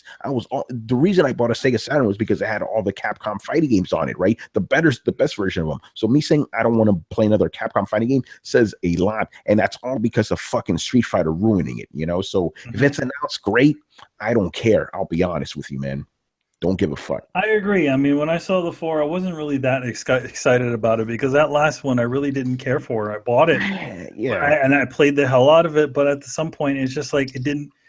Even that version of the game was pretty sparse when it came to any of the other features that obviously I beat the game with every single character, but where's the other modes? Yeah, remember Marvel vs. Capcom 2 had a ton of modes. You could unlock a bunch of shit, They didn't have that. Then remember they came out with Ultimate Marvel vs. Capcom literally 7 months later. The same fucking year.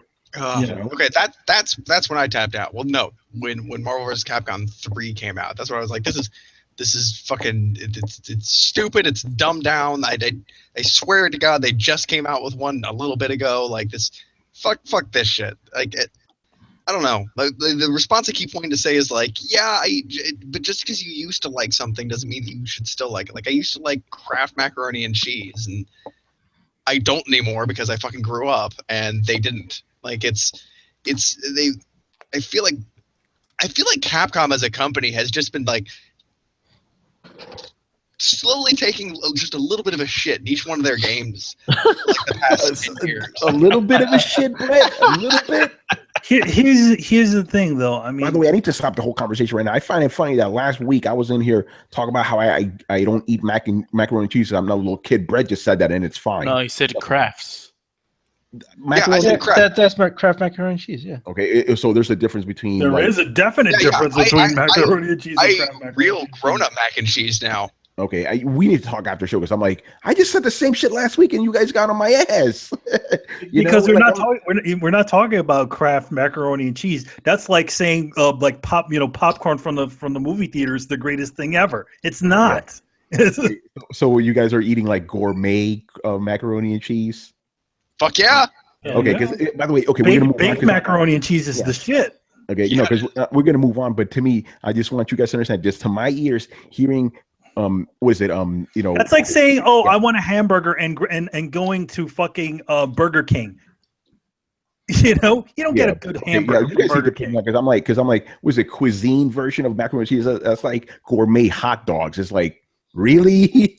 But anyway, sorry. Have you never had a real beef frankfurter and not the shitty fucking boiled sausages from the street vendor carts? Not really. That's all I've ever had. The shit you buy. Oh my god, you poor. That's it. Oh god, you poor person. Like when we were down there for New York Comic Con. I was like, I'm not mad that I have to subsist on hot dogs, but god damn, you guys have the worst hot dogs ever. Yeah. Like ever. The thing with hot dogs is you don't eat them because they taste good. You eat them because they fill you up. Everywhere else you eat them because they taste good. It's just you boil them in like fucking like laundry water or something in New York. I'm not sure what the fucking problem is. Chicago, you can get a good hot dog. It is an actual thing. When I go to San Diego Comic Con, they have these thing called sweeteners. Oh, they take a loaf of French bread, fucking hollow it out on a hot metal spike, put in an all beef hot dog, and like, oh no, wait, they hollow it out with a hot metal spike, scrape in melted Swiss cheese, and then stuff a 100% beef hot dog in it. It is fucking delicious.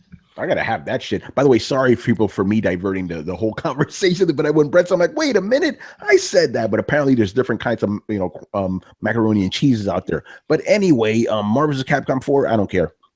I don't give a fuck. I think we start talking about hot dogs because nobody cares about Marvel vs. Capcom. Again, it's a sad thing to say, but after playing that last one, I don't look forward to any more of those games. Yeah, but since it is our job, we do have to answer the second part. What characters? To be honest, I want to see a fucking Darkstalkers game. Fuck Marvel vs. Capcom. Yeah, I second that.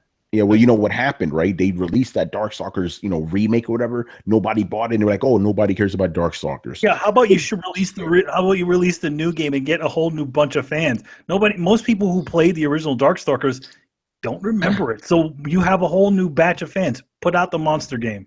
Yeah, I agree with that. But anyway, who do we want in this Marvel vs. Capcom game? You get how enthusiastic we are. I want to see Mosaic in there. There you go, plug. Yeah, you know what, man? You just gave me an idea. I want to see those new Marvel characters. I want to see Miss Marvel. I want to see the Girl Thor. I want to see the Asian fucking Hulk. Why not? Go crazy, Yeah, put them in there. Wait, so can they have X-Men or no? Because no, well, they can. But it's comic rights, yeah, comics, right? Remember, Fox only owns movie rights. Technically, they can't have Hugh Jackman Wolverine in there. Yeah. No, they'll just technically, Marvel could put out an X-Men TV series if they wanted. Technically, they can, But yeah, any character from Marvel, it doesn't matter. Well, put Cyclops back in there. Yes. Which Cyclops? Old school Cyclops or the young Cyclops now? No, old school Cyclops. That the young one guy. the one with the yellow belt. Yes. Yeah. Optic Blast. Put Nero in that game from Devil May Cry. Yeah, bring him back. You bring Nero back. And Brett's favorite Deadpool, have him in there. Yeah, he's already in there. Yeah. Oh, you can have him back. Daredevil, I want him in there. I don't know if they had him in the last one. They've never had Daredevil. Okay, get their fucking Daredevil, please.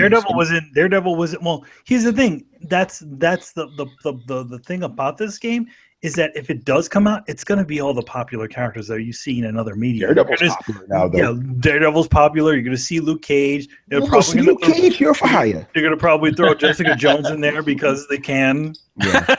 Hey, listen, if you throw Jessica Jones, she better be the one from the comics that can fly around and shit. Yeah, the Jules version. You know? Yeah, not the one who's just drinking the entire time. You know, that's her special ability. She just whips out booze and throws it at you. Yeah, exactly. I'm thinking, because they've thrown in the other Resident Evil characters in the older game, they should throw Leon Kennedy. He hasn't been in anything. Toss him in there. Hell yeah. You know? They already had Beautiful Joe. I mean, they're kind of running low on original characters. Ooh, I like what Dio said in the comments. He was Shatterstar. Get him in there. Shatterstar? Yeah. Get all the X-Force. Why not? Yeah. You know? Well, they did cut out Cable. Yeah, they did have Cable, right? Oh, put Longshot in there. Ooh. Rocket Raccoon.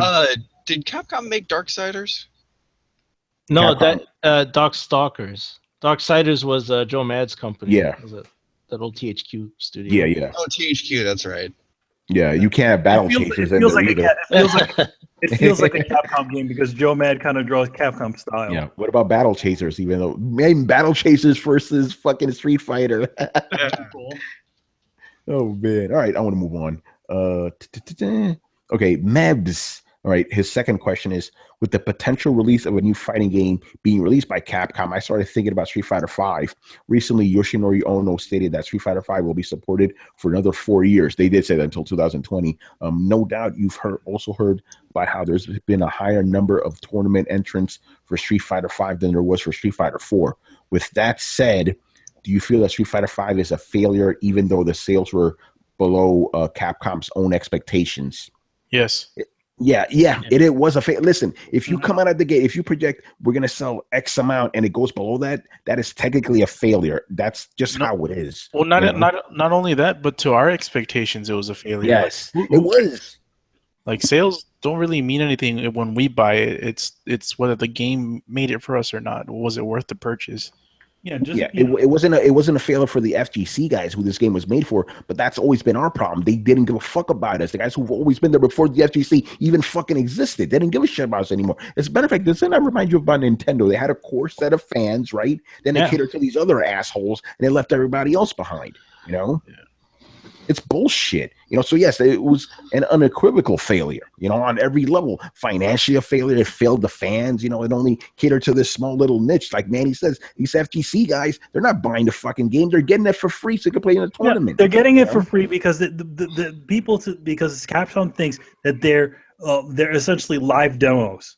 Like they're the live demo players to show you how awesome you could be in these games. Which that is not what fucking sells the game. Nobody plays like that. No, you know. It's bullshit. So yeah, it was definitely a failure. Does anybody have any dissenting? You know, I agree. It's a failure. It's a failure. Right. Last question here. Actually, no, we got two more because this one he put it onto one, but I split them into two questions. So they're two separate questions. So he goes, I'm playing The Witcher 3. It's such a huge game, and it's taking ages to complete as it's so vast with the side quests, in-game contracts, etc. Can a game ever be too long, irrespective of how amazing it is?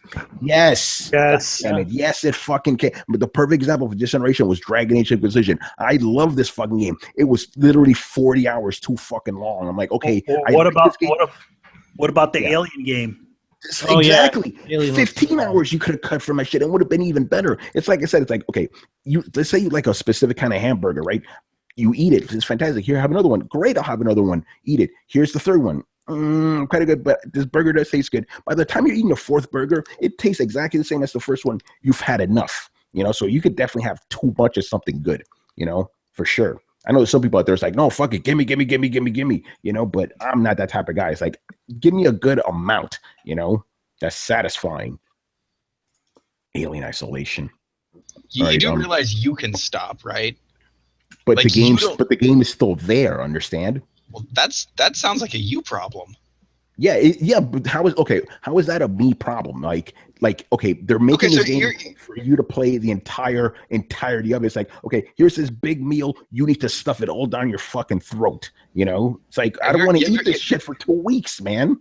So you like it's like you've never been to a buffet. Like your answer seems to be that because you are OCD and want to be able to carve out everything that the developers originally put in, that they should limit the experience of other gamers who want. How is that limited? If you get a 60-hour game, that's not limited. That's a lot of game. You know, dude, I've put 500 hours into games before. Yeah, that's part of the second question. Here's the thing. What you're not getting, Brett. This is a lot of times it's called what we call artificial extension. Exactly. Well, no, I get that, but then again, then that makes the problem like it's not whether the game is too long; it's whether the game is able to carry itself for the amount of time that it sets to put out. There are games that wear thin after 30 hours, and those games definitely should not be 60 hours.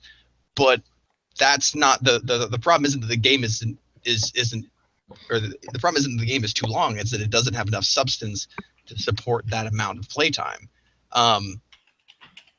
You know, that's Dark Souls, Minecraft. There's lots of games that you can continually go back to and play over and over and over and over and over again, because they, you know, some of the early Street Fighters are another great example. Like there's enough content there, or the process is enjoyable enough that you want to keep going back. And I don't think that you want to limit anything. I think that you should have a limit to your main campaign and make other stuff optional. But like, you know, I did everything in Dragon Age, and I would have continued to play more if there were more. I would have liked there to be more stuff, especially if it were side content, especially if it were big side content. But I don't think you should be forced to sit through all that. But I do think I can't understand the concept of a game that's too long. I just can even Alien Isolation, you were okay with how like beefed up that game was with all that other shit that didn't need to be in there? No, because that game ran thin, but that was a lack of content. Yeah, but even Dragon Age, because here's the thing, all that side stuff is still quality. I don't want to miss out on this shit, but I have to ingest so much of it. Like I said, it's like having a burger that's fantastic. By the time you get to the fourth one, it's like you would have been more satisfied with 3 of them. You know what I mean? That's my whole point. But I disagree, and I'll put up the Fallout games as an example. Like the Fallout games are like you can leave and come back to your Fallout game. The thing is that the Fallout game is not artificially trying to extend the length of a game. Are they? Not really, you know. No, they're not, because they all fit. Each section of those, even those little storylines, have their own beginnings, and they can still equal up to the final thing. Yeah. And again, like I said, with Dragon Age, I don't want to miss out on that stuff because it's actually quality. But like in the past Dragon Age games, they've been about 60 hours tops. I'm able to play the game 3 times just to really get everything out of it. I couldn't play this shit more than twice because literally one playthrough is 100 hours. That's a lot of fucking time. There's like that was the first game I played. I'm like, yeah, this game was over fucking developed because they delayed it and just to add more shit to it. It's like you could have released this shit a year ago and it would have been a stronger game with all that other stuff in it, you know? So you're really saying you want less quality content to make the game better? Yeah, like I've always said that. I've always been a quality versus quantity guy. If you give me, like I've said this a million times, I would prefer a 2-hour game quality over a 60-hour game that's kind of. You just said the problem with Dragon Age was that it was all quality content and there was too much of it. So doesn't that negate your point? No, it doesn't though, because the Dragon Age is simple. It's like going from 60 hours to 100 hours. That's 40 extra hours that you could have devoted to playing another playthrough. But instead, you're still stuck with this one playthrough trying to clean out the whole thing. You know, so it was too much for me. You know, we're not going to agree on this, but I'm just letting you know right now we're not going to agree. It's a little bit too much for me in that game. And I like Dragon Age. That's probably my favorite Dragon Age game of all time. But it was a little too much. You know, and I always appreciate that not only Dragon Age games, but BioWare games gave you a good amount of content, but respected your time too, you know? But, you know, we're not going to agree on that because we have kind of different philosophies about this. Manny, what's your answer to this? Well, like, what was it? What was a question again? Can a game be too long? Yeah, I think a game can be too long.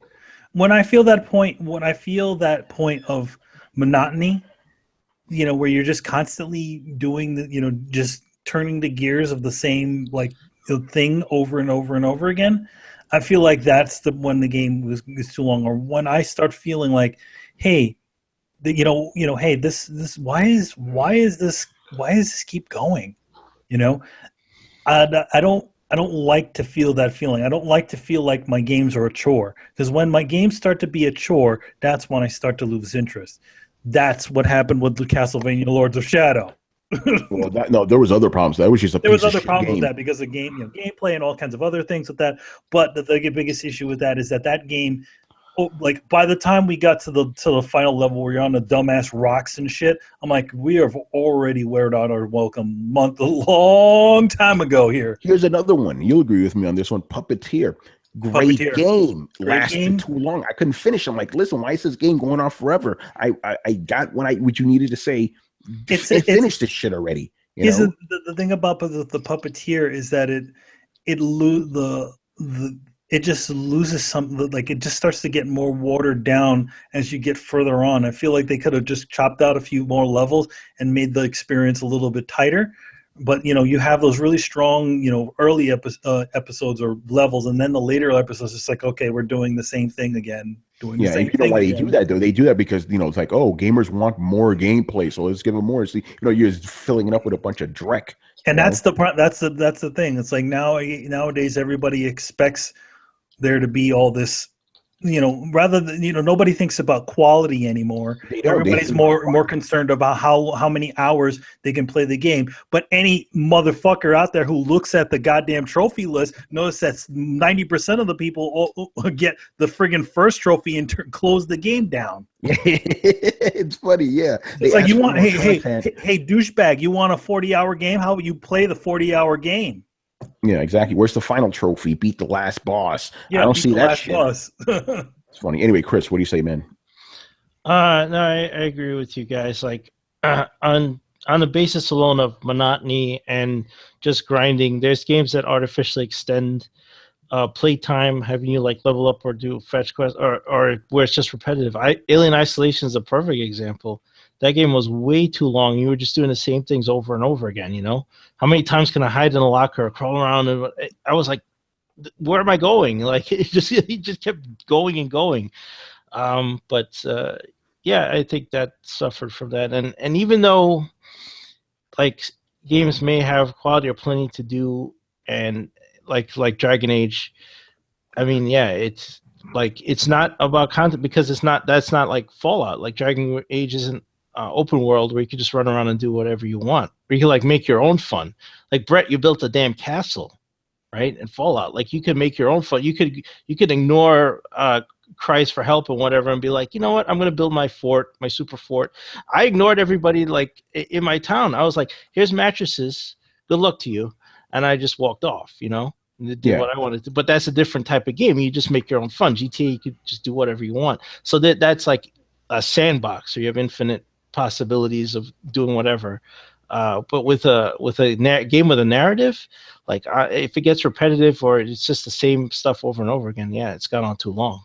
I mean, if we're saying, can a campaign be too long, I would absolutely agree with that. Like, you can't force people to pay attention to one thing for so long. Like, if we're talking about, can you put too much content in a game? Not if it's good content, I don't think. And if that extends the length of the game, like, okay, I'm fine with that. So a game that has, an ocean of good content or replayable content, like, I don't think that there's such a thing as too much fun or too much good. I would agree in the sense that, like Chris puts it, like the artificial extension or a campaign, those can go on too long. But in the sense that, like Tony says, like I wish that they had put less good stuff in Dragon's Age, so I would feel less compelled to spend so long playing it. Like, that I don't get. Yeah, that's what I'm saying. We're fundamentally different in that way. It's like, no, man, like, just cut 30 or 40 hours, bro. We're good. That sounds like the people who are think about it like this. Exclusives. Like, you want other people to have less so that you can. I'm not worried about them. I'm talking about me. I'm not worried about them. But that's the same reason we've talked about how people wanting exclusives are assholes, because essentially they're wishing other people could have less games. You and I have agreed on that point, and you were doing the exact same thing. But it's different, though. It's not the same. It's like, because I want a quality, solid experience. It's like Dragon Age, as great, even though all that side stuff was like quality, it still kind of diluted the whole thing, because you go to an area, you're not moving on for another 20 hours because you're trying to go through every single little nook and cranny. You know what I mean? It kind of dilutes the immediacy that the story is trying to tell you, even though the quality they're giving you is good. It's only because you can't move on without completing an area, though. Like, yeah, well, that's just how it is, bro. Like I just, again, I'm looking at the other Dragon Age games. They had a ton of stuff that was just as good quality as this. It was just less of it, and I was able to actually enjoy the game more because I was able to play more times. This one I could only do 2 playthroughs and I was done because it was just too. It got to a point. Even if I like a game, I get to a point I'm like, okay, I need to move on now. This is too much. Like my time limit with the game is usually about a month. After that, it's like, well, yeah. Go ahead, Carlos. I think you need to blame your OCD instead of the game's length. In that case, why is that? Because I don't know if you and Brett are talking about the same thing. So I'm in line with Brett, if I understood you correctly. So what you're saying, Tony, is that, let's say Mass Effect takes you 20 hours to complete the story, right? Yeah. Like without doing any side quests or anything. But you're saying if they add more side quests, where the side quests make the game take 100 hours, not including the story, like independent of the story still takes 20 hours, but you're saying if they add more content to make the game 100 hours, you want them to cut that off because you can't not play the side quests. Well, I mean, I'm not going to tell a developer what to do, obviously, but I personally would need those 60 extra hours in there, because especially when other Mass Effect games, 45 hours tops with the story, with the side quest, that was the game, and then you could play it a bunch of other times just to see what other little differences you could make in the world, But so in that case, I would say, yeah, I wouldn't want that extra stuff in there, even if it doesn't deter you from beating the game.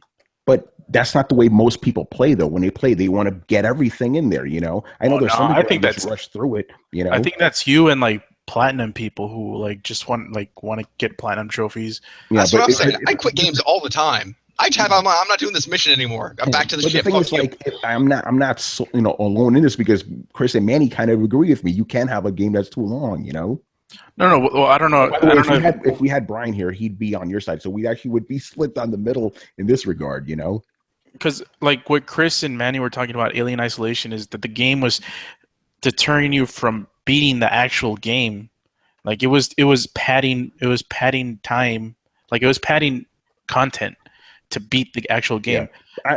I agree, but again, and it always goes back to food, because it's the best analogy. I like lasagna, right? You give me that shit for a week, it tastes the same, but I'm going to be sick of it. It's like you can't have too much of a good thing. I never agree with you can never have too much of it. Yes, you can have too much of a good thing. No. Well, but you don't have to eat the lasagna. Like, in order to I don't think you're getting it the way Brett was talking about. No, he does. That's the thing. Like, keep in mind, this is Tony, who, if I say, like, I can sell you a medium drink for $1 or a large for 50 cents, he will buy the medium because he won't drink the whole large. Yeah. And I'll be like, just buy the large and throw half of it away. And I'm not going to do that. It's like, that's a waste of, no, I'm not going to do that. I'm going to buy the medium one because I'm going to finish all of that. And that's why I said your OCD, you have to finish it if you get it. Yeah, and I'm not the only gamer that's like that. You guys are acting like I'm the only guy who's like that, So for guys like me, then I'll just say like that, you can't have too much of a good thing for sure, Like fucking Watch Dogs, perfect example. I platinumed that shit in 2 weeks. Everything, it didn't feel overblown. Great length, Why did you platinum Watch Dogs? Because I wanted to. The game is fantastic, dude. Watch Dogs 2. Oh, okay. Yeah, Watch Dogs 2. No, I tapped out with the first one. Get the fuck out of here. Yeah, but I have platinum bullshit like Prototype though. And Adam, if you were here, that is not even a pussy platinum, because that game was that game is not a pussy platinum. Oh man. All right, let's move on here. Last question. Okay, what's the longest game you guys have ever played, and how long did it take you to complete? This is different. By the way, I should say not how many hours you've put into a game total, just how long it took you to beat it. I froze the clock in Final Fantasy VII. Let's just say that. Oh shit, at 99 hours, right? Yeah, at 99 hours. So I don't know how many hours I was actually playing because the clock stopped. Well, this the longest game I've ever played and the longest game that's took me to complete it answers two different questions. Like I probably played Halo 2 for over 1,000 hours, like in multiplayer. But I never. I think this one specifically for like campaign stuff. Let's stick with that because multiplayer is unlimited, basically. You know. Like, would you consider Halo 2 a long game campaign wise? No, that took a night, like a day. That's a tough question to answer because, like, I could say, like, I'm not sure if I ever actually beat the campaign to Skyrim, especially considering the DLC was an expansion of the DLC was an expansion of kind of the main storyline, kind of, and I never finished the Dragonborn DLC. But then again, like, you're on a campaign, but then you get sidetracked by side stuff for like 30, 40, 50 hours. Yeah. So I don't know if you could say, like, that campaign takes a super long time to play, because I'm pretty sure, like, if you just played through Skyrim beginning to end, did nothing but the main story, it'd take you, what, 20, 30 hours? Yeah, and I think Fallout 3, for me, it took me over 80 hours to complete. Because I did get sidetracked a lot, and I walked everywhere. Yeah, so do those count because of that? I would say so, sure, because it took you that long to beat the game. You know, I don't know. I guess Fallout 3 took me about a little over 100 hours. I did all the DLC stuff with it. I got the platinum in that too. So yeah, I'm gonna go with Fallout 3. That was probably but Final Fantasies, I don't know. You know, Final Fantasy 7, I beat that in about 60 hours. Final Fantasy 10, I got 65 hours. Yeah, I guess Fallout 3 because I can't think of another one at the moment, you know, because usually with JRPGs, I usually clock in around 65, 80 hours, you know. Yeah, Fallout 3. There you go. That's my answer. Chris, what about you? What happened, Manny? Did you get Vincent? Hell yeah, man. I got 100% in that shit. Got the black chocobo and all that. You know? I went in, man. Oh, for me, I'd say Pokemon Soul Silver. I put in like 140 hours because goddamn, there was so many little secrets and Easter eggs in that game that I was like, I have to do what now? Oh wait, what legendary is in here? All right, I'm gonna go find that motherfucker. You know, it's like you know, the main game is always like, oh, go beat the Elite Four and you're done, right? But that game had so much other shit to do in it, and legendaries, like hidden legendaries to catch. And I was like, oh wait, and then you could go from Johto to Kanto and beat those Elite Four. I was like, wait, you could do that? All right, I'm gonna kick these guys' ass now. You know, I spent so much time in that game. I'm gonna go to the top of Mount Chiliad and kick fucking Red's ass. That's right. That's where you go kick Red's ass. It's like, hey, I heard you were hot shit. Take that, Ash Ketchum. Mount Chiliad from fucking Grand Theft Auto. All right, Carlos, man, what about you? Oh, I already said Fallout 3. Oh yeah, Fallout 3. And Brett? I'd say Fallout. All right, damn, that seems to be the big answer here. But that's because I never really counted the time it took me to beat any of the Pokemon games. So it's possible that Pokemon might be there too. Are you playing the new one? Yep. I only finished like the first like trial, like the main trial. Where are you at, Chris? Yeah. I'm pretty early on. I see what you mean though by the story. I'm like tired of being dragged around and told where to go. Thank you. Man, that shit gets so annoying. Like, you just want to... Like, I've been playing Pokemon since I was, like, fucking 8 years old. Like, I know how to do this. Like, I don't want to be taken to, like, go to this place so you can launch this, like, story plot thing and then go to this place. I just want to roam free and play the damn game. Yeah. Well, you haven't reached that point yet.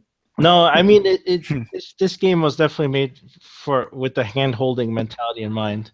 Like, no one has played Pokemon before. We have to hold your hand and show you. It's like they drag you to a school and let you fight preschoolers. They're like, you should go learn the fundamentals. It's like, motherfucker, I was playing Pokemon 20 years ago. I don't need fundamentals. You know what they should do? You know what they should do? They should have like a thing where you can skip the lot of the tutorial stuff. Be like, so you know, what kind of trainer are you? I can handle this. Well, all right.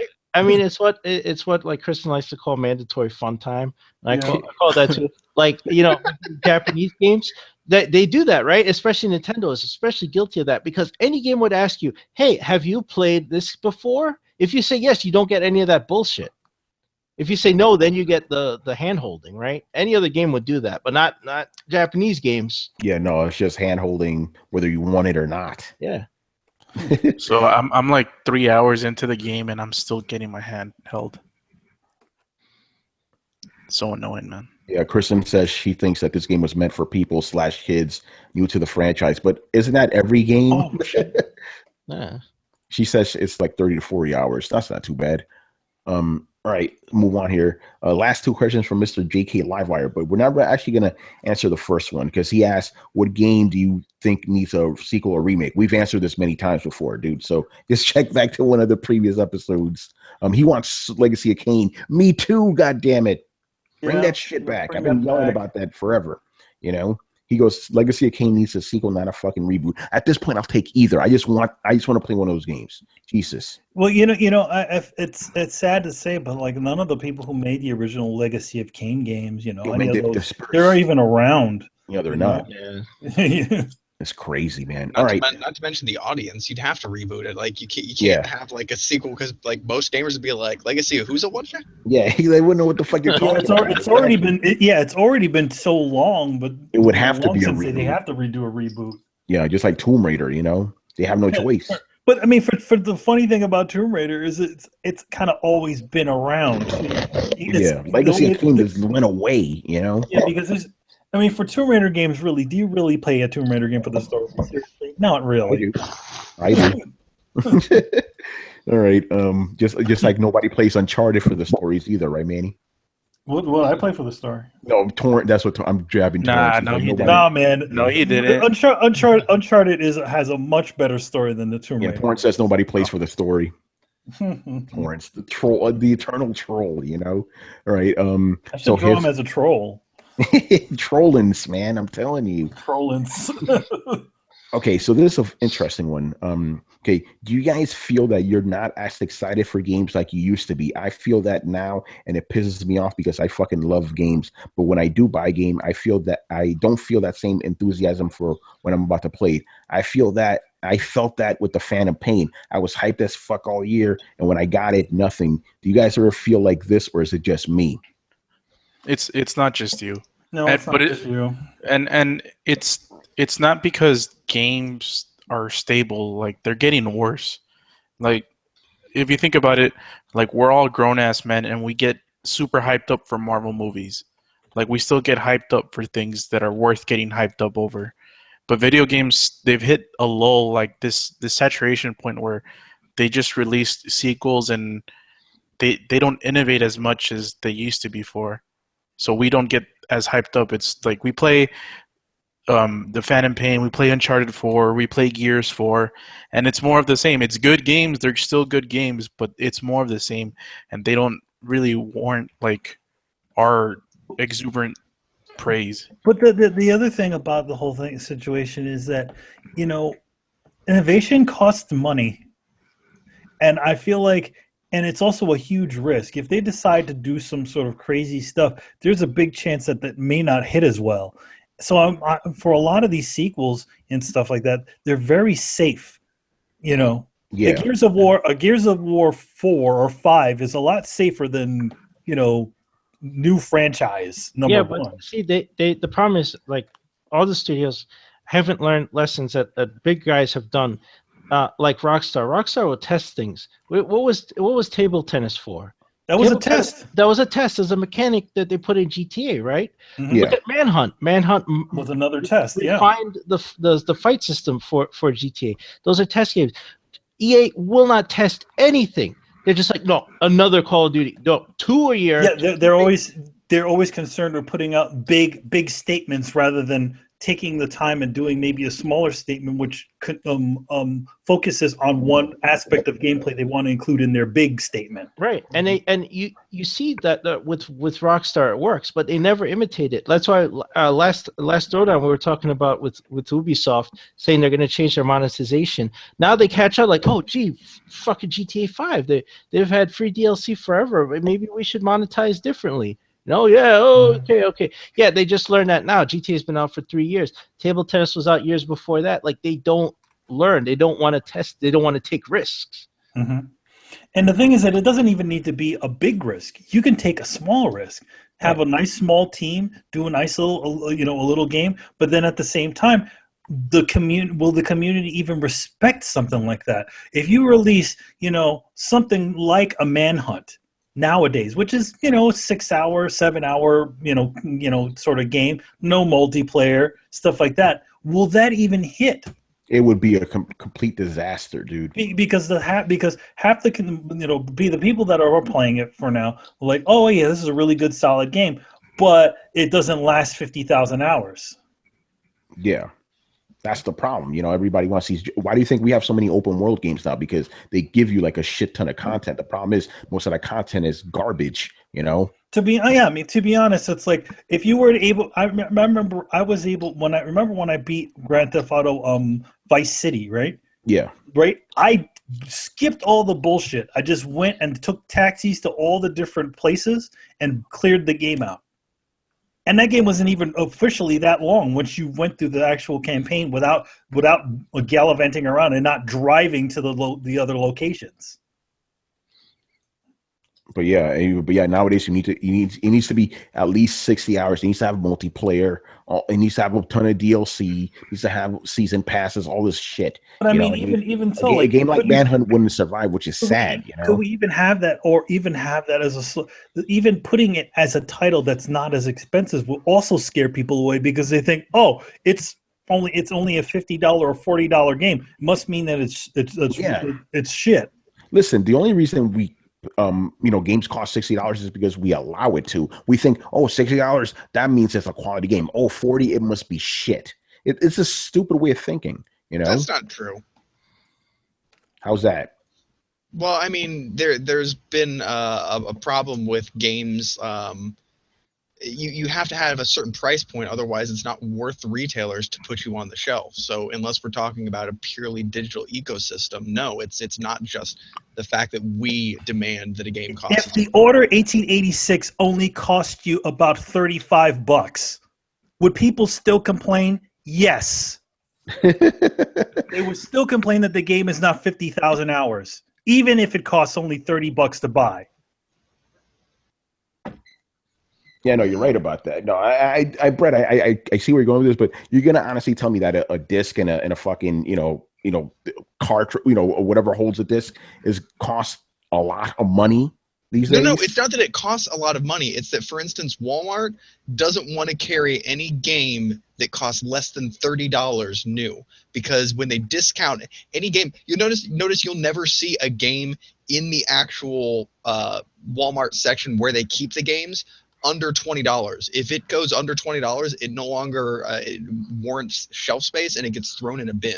There's a very specific standard that marketing people have planned down to. If you're not making this much profit, you don't deserve this much shelf space. And that goes from everything from video games to potato chips. Like, you get most of the time, like if you sell potato chips, you get as much shelf space as your products move, and that's it. And so it's a competition for who can actually keep up the most shelf space, and people will pay money to get more shelf space so that when you go there you see more Lay's potato chips. That's going to change now as everything is becoming more digital. That kind of thinking is going to go out the window. The fact that retailers are influencing game prices, to me, is disgusting. No, it is.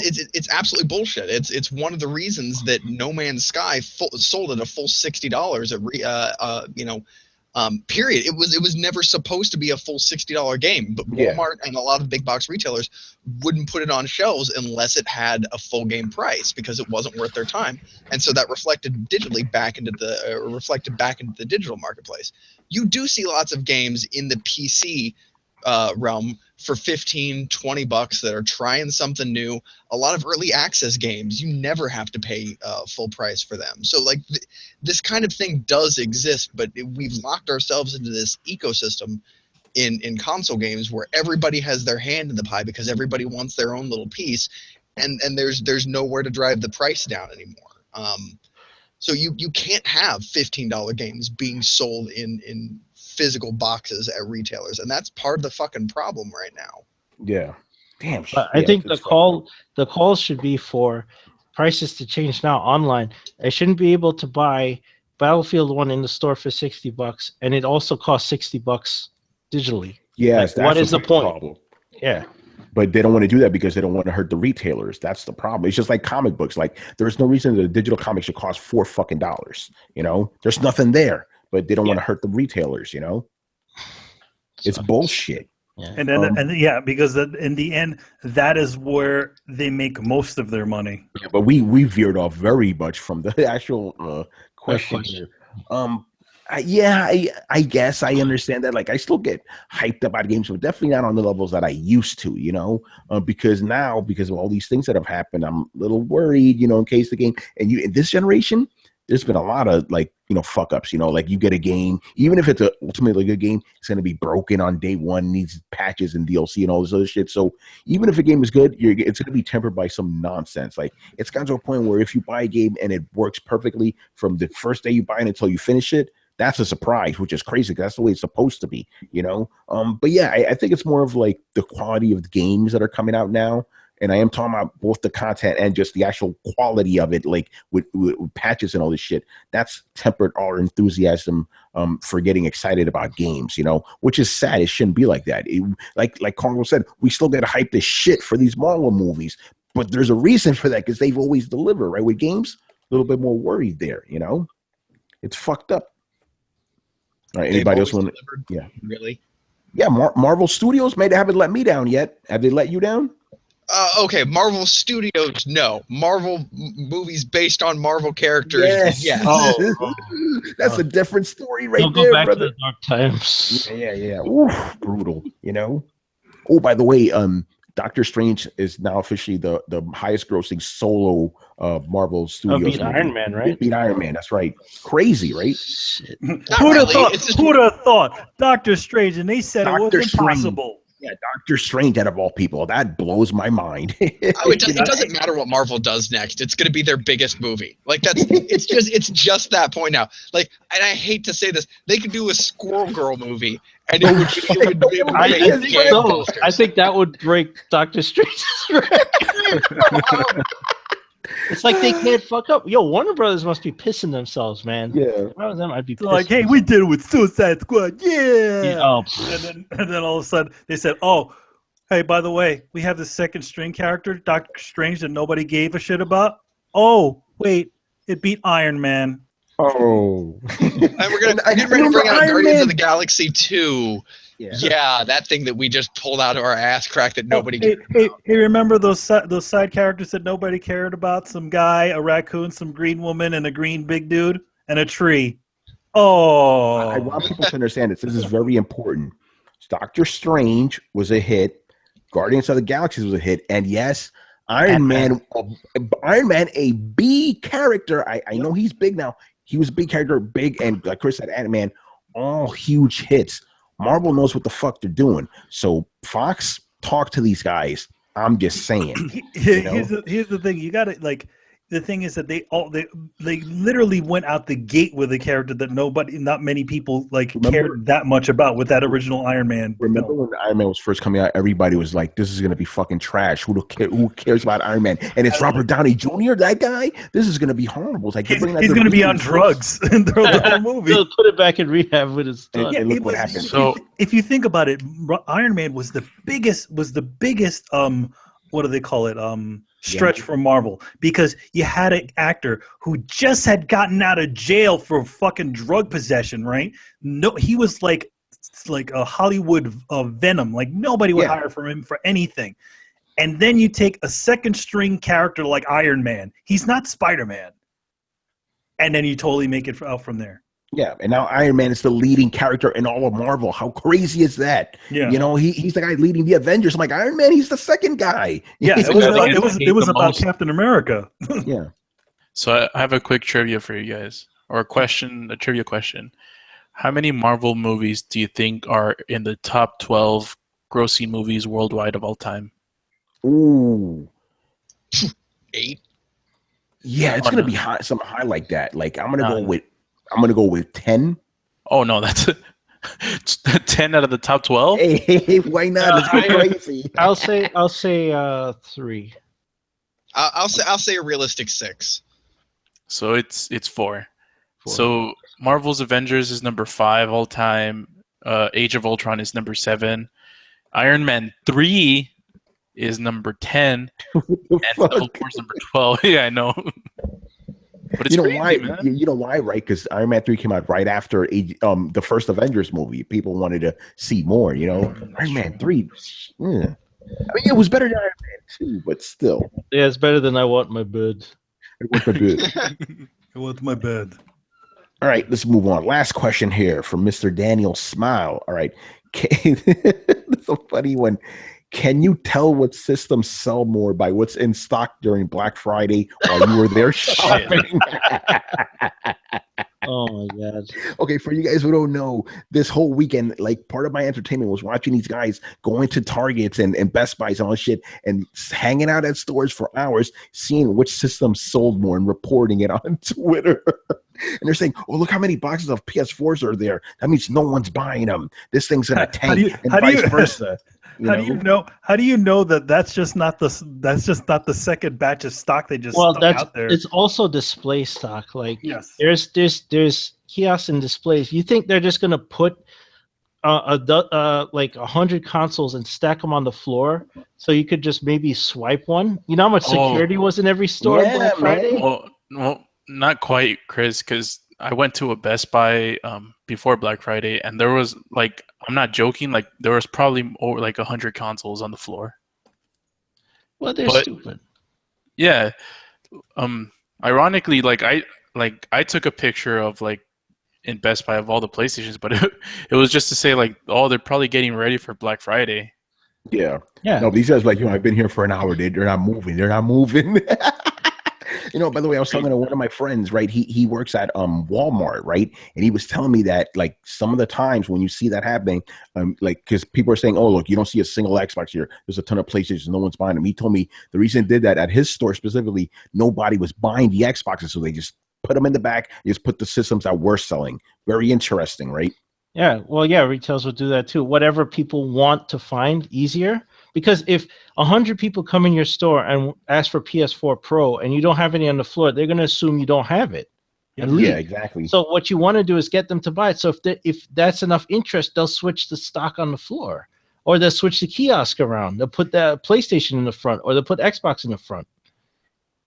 Yeah, but they didn't see that. They were just using this as part of their console war, and they were even podcasting about this. Look how many PS4s are out there. No one's buying this thing. It's insane.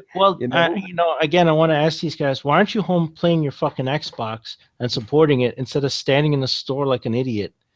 Yeah, exactly. Trying to track something so intangible and ridiculous like console sales. I don't know if you guys heard about Amazon.com. You could go on there and buy things. Yes. I don't know, and you can't watch that either. You can't stand there like a jackass looking at a counter on Amazon. You can't see that stuff, right? It's tangible. So, and then I don't know if you know about this thing like in-store pickup. Like people could call ahead and go, "Hey, can I have a PS4 Pro?" And they hold it in the front for them where you can't see it. There's such a thing as that too. It's fucking retarded.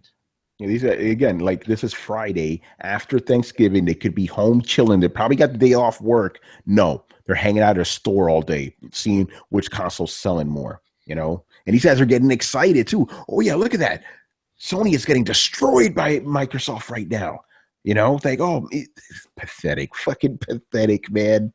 And like doing 3-hour podcasts on this bullshit. It's ridiculous.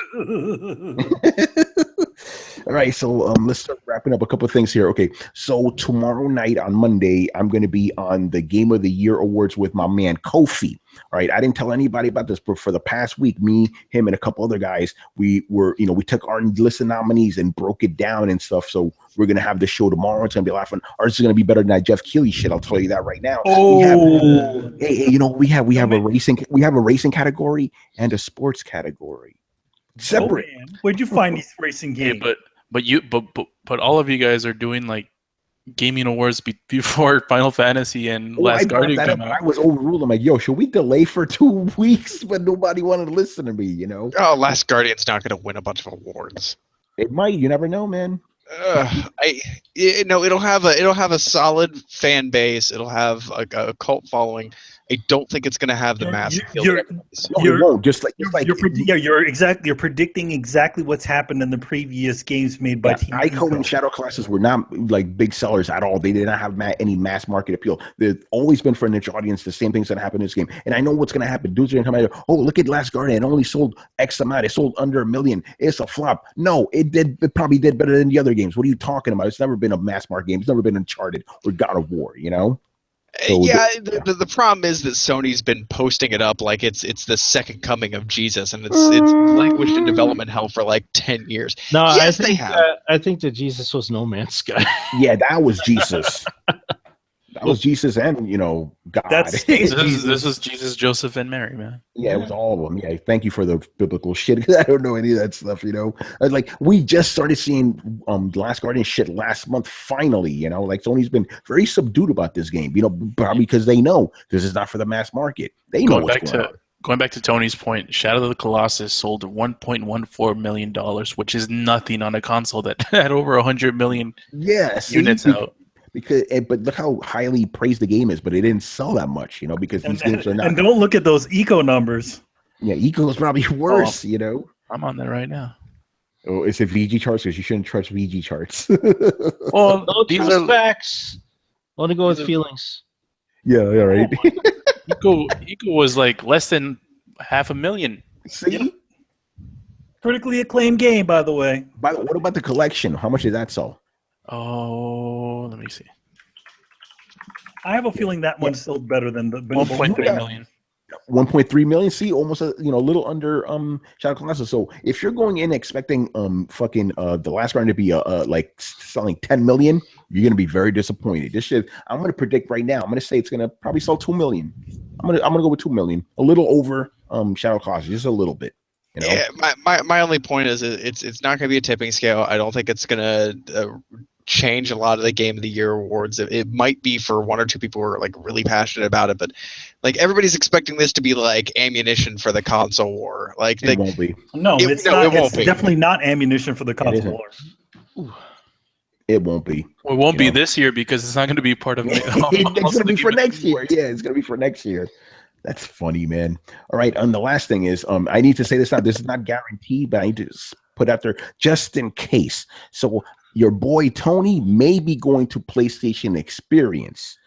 Some shit's been going on behind the scenes. I've been talking to a specific Sony executive that I'm buddies with. I'm a Sony pony now, and he is trying to get me. And he says it's 99% sure I'm going to get in, but there's that 1% I may not get in. So as for him, if I have 1%, I'd cast the whole thing to doubt. So I don't know if I'm going or not. But if I do, Manny is going to host Throwdown and Throwdown Your Questions. Same day and time. None of that shit's changing because we only got 3 more episodes for this year, so I don't want to fuck around too much, Yep. And if I do, it'll be very interesting, but we'll see about the Anaheim. I really, here's the funny thing. I want to go for the experience, but I kind of don't want to go because I hate going to California, but Anaheim's nice. Anaheim's nice. 6-hour flight. Whatever. But hey, man, you could play one of those. You could turn on your Vita. You could read one of those thousands of comics that you have on your iPad. Well, the good thing is I won't be insanely sleep deprived because it's only 2 days, Yeah, the thing is that the PlayStation Experience or any one of those like gaming shows like that, they're not big media events. They're not. They're for the fans, Yeah. Yeah. So that's what's happening, and if it's not, kind of like you going to Comic-Con. Basically, almost the same amount of days too. Mm-hmm. Yeah, we'll be interested. So yeah, if that happens, Manny's gonna host this shit, but I'll still, make the show up for you guys. Don't worry about that. All right, the Tony Elf will be working behind the scenes. Yeah, I'll still be doing the show for you guys. Putting all that shit together. All right, so let's wrap this up. Thank you for watching and listening. Leave us your questions in the comment section on the Coalition or on YouTube, so we can answer them on next week's show. Make sure to follow the Coalition at thecoalition.com. Also help support the site by donating to the Patreon page. Subscribe to Throwdown on SoundCloud, iTunes, and YouTube. Don't forget to follow us on Facebook and Twitter at Throwdown Show. Links are available in the description below. Once again, our show is Tony Polanco. I was joined by Emilio Lopez. See you later, guys. Chris Seeley. Take care, everyone. Carlos Romero. Peace.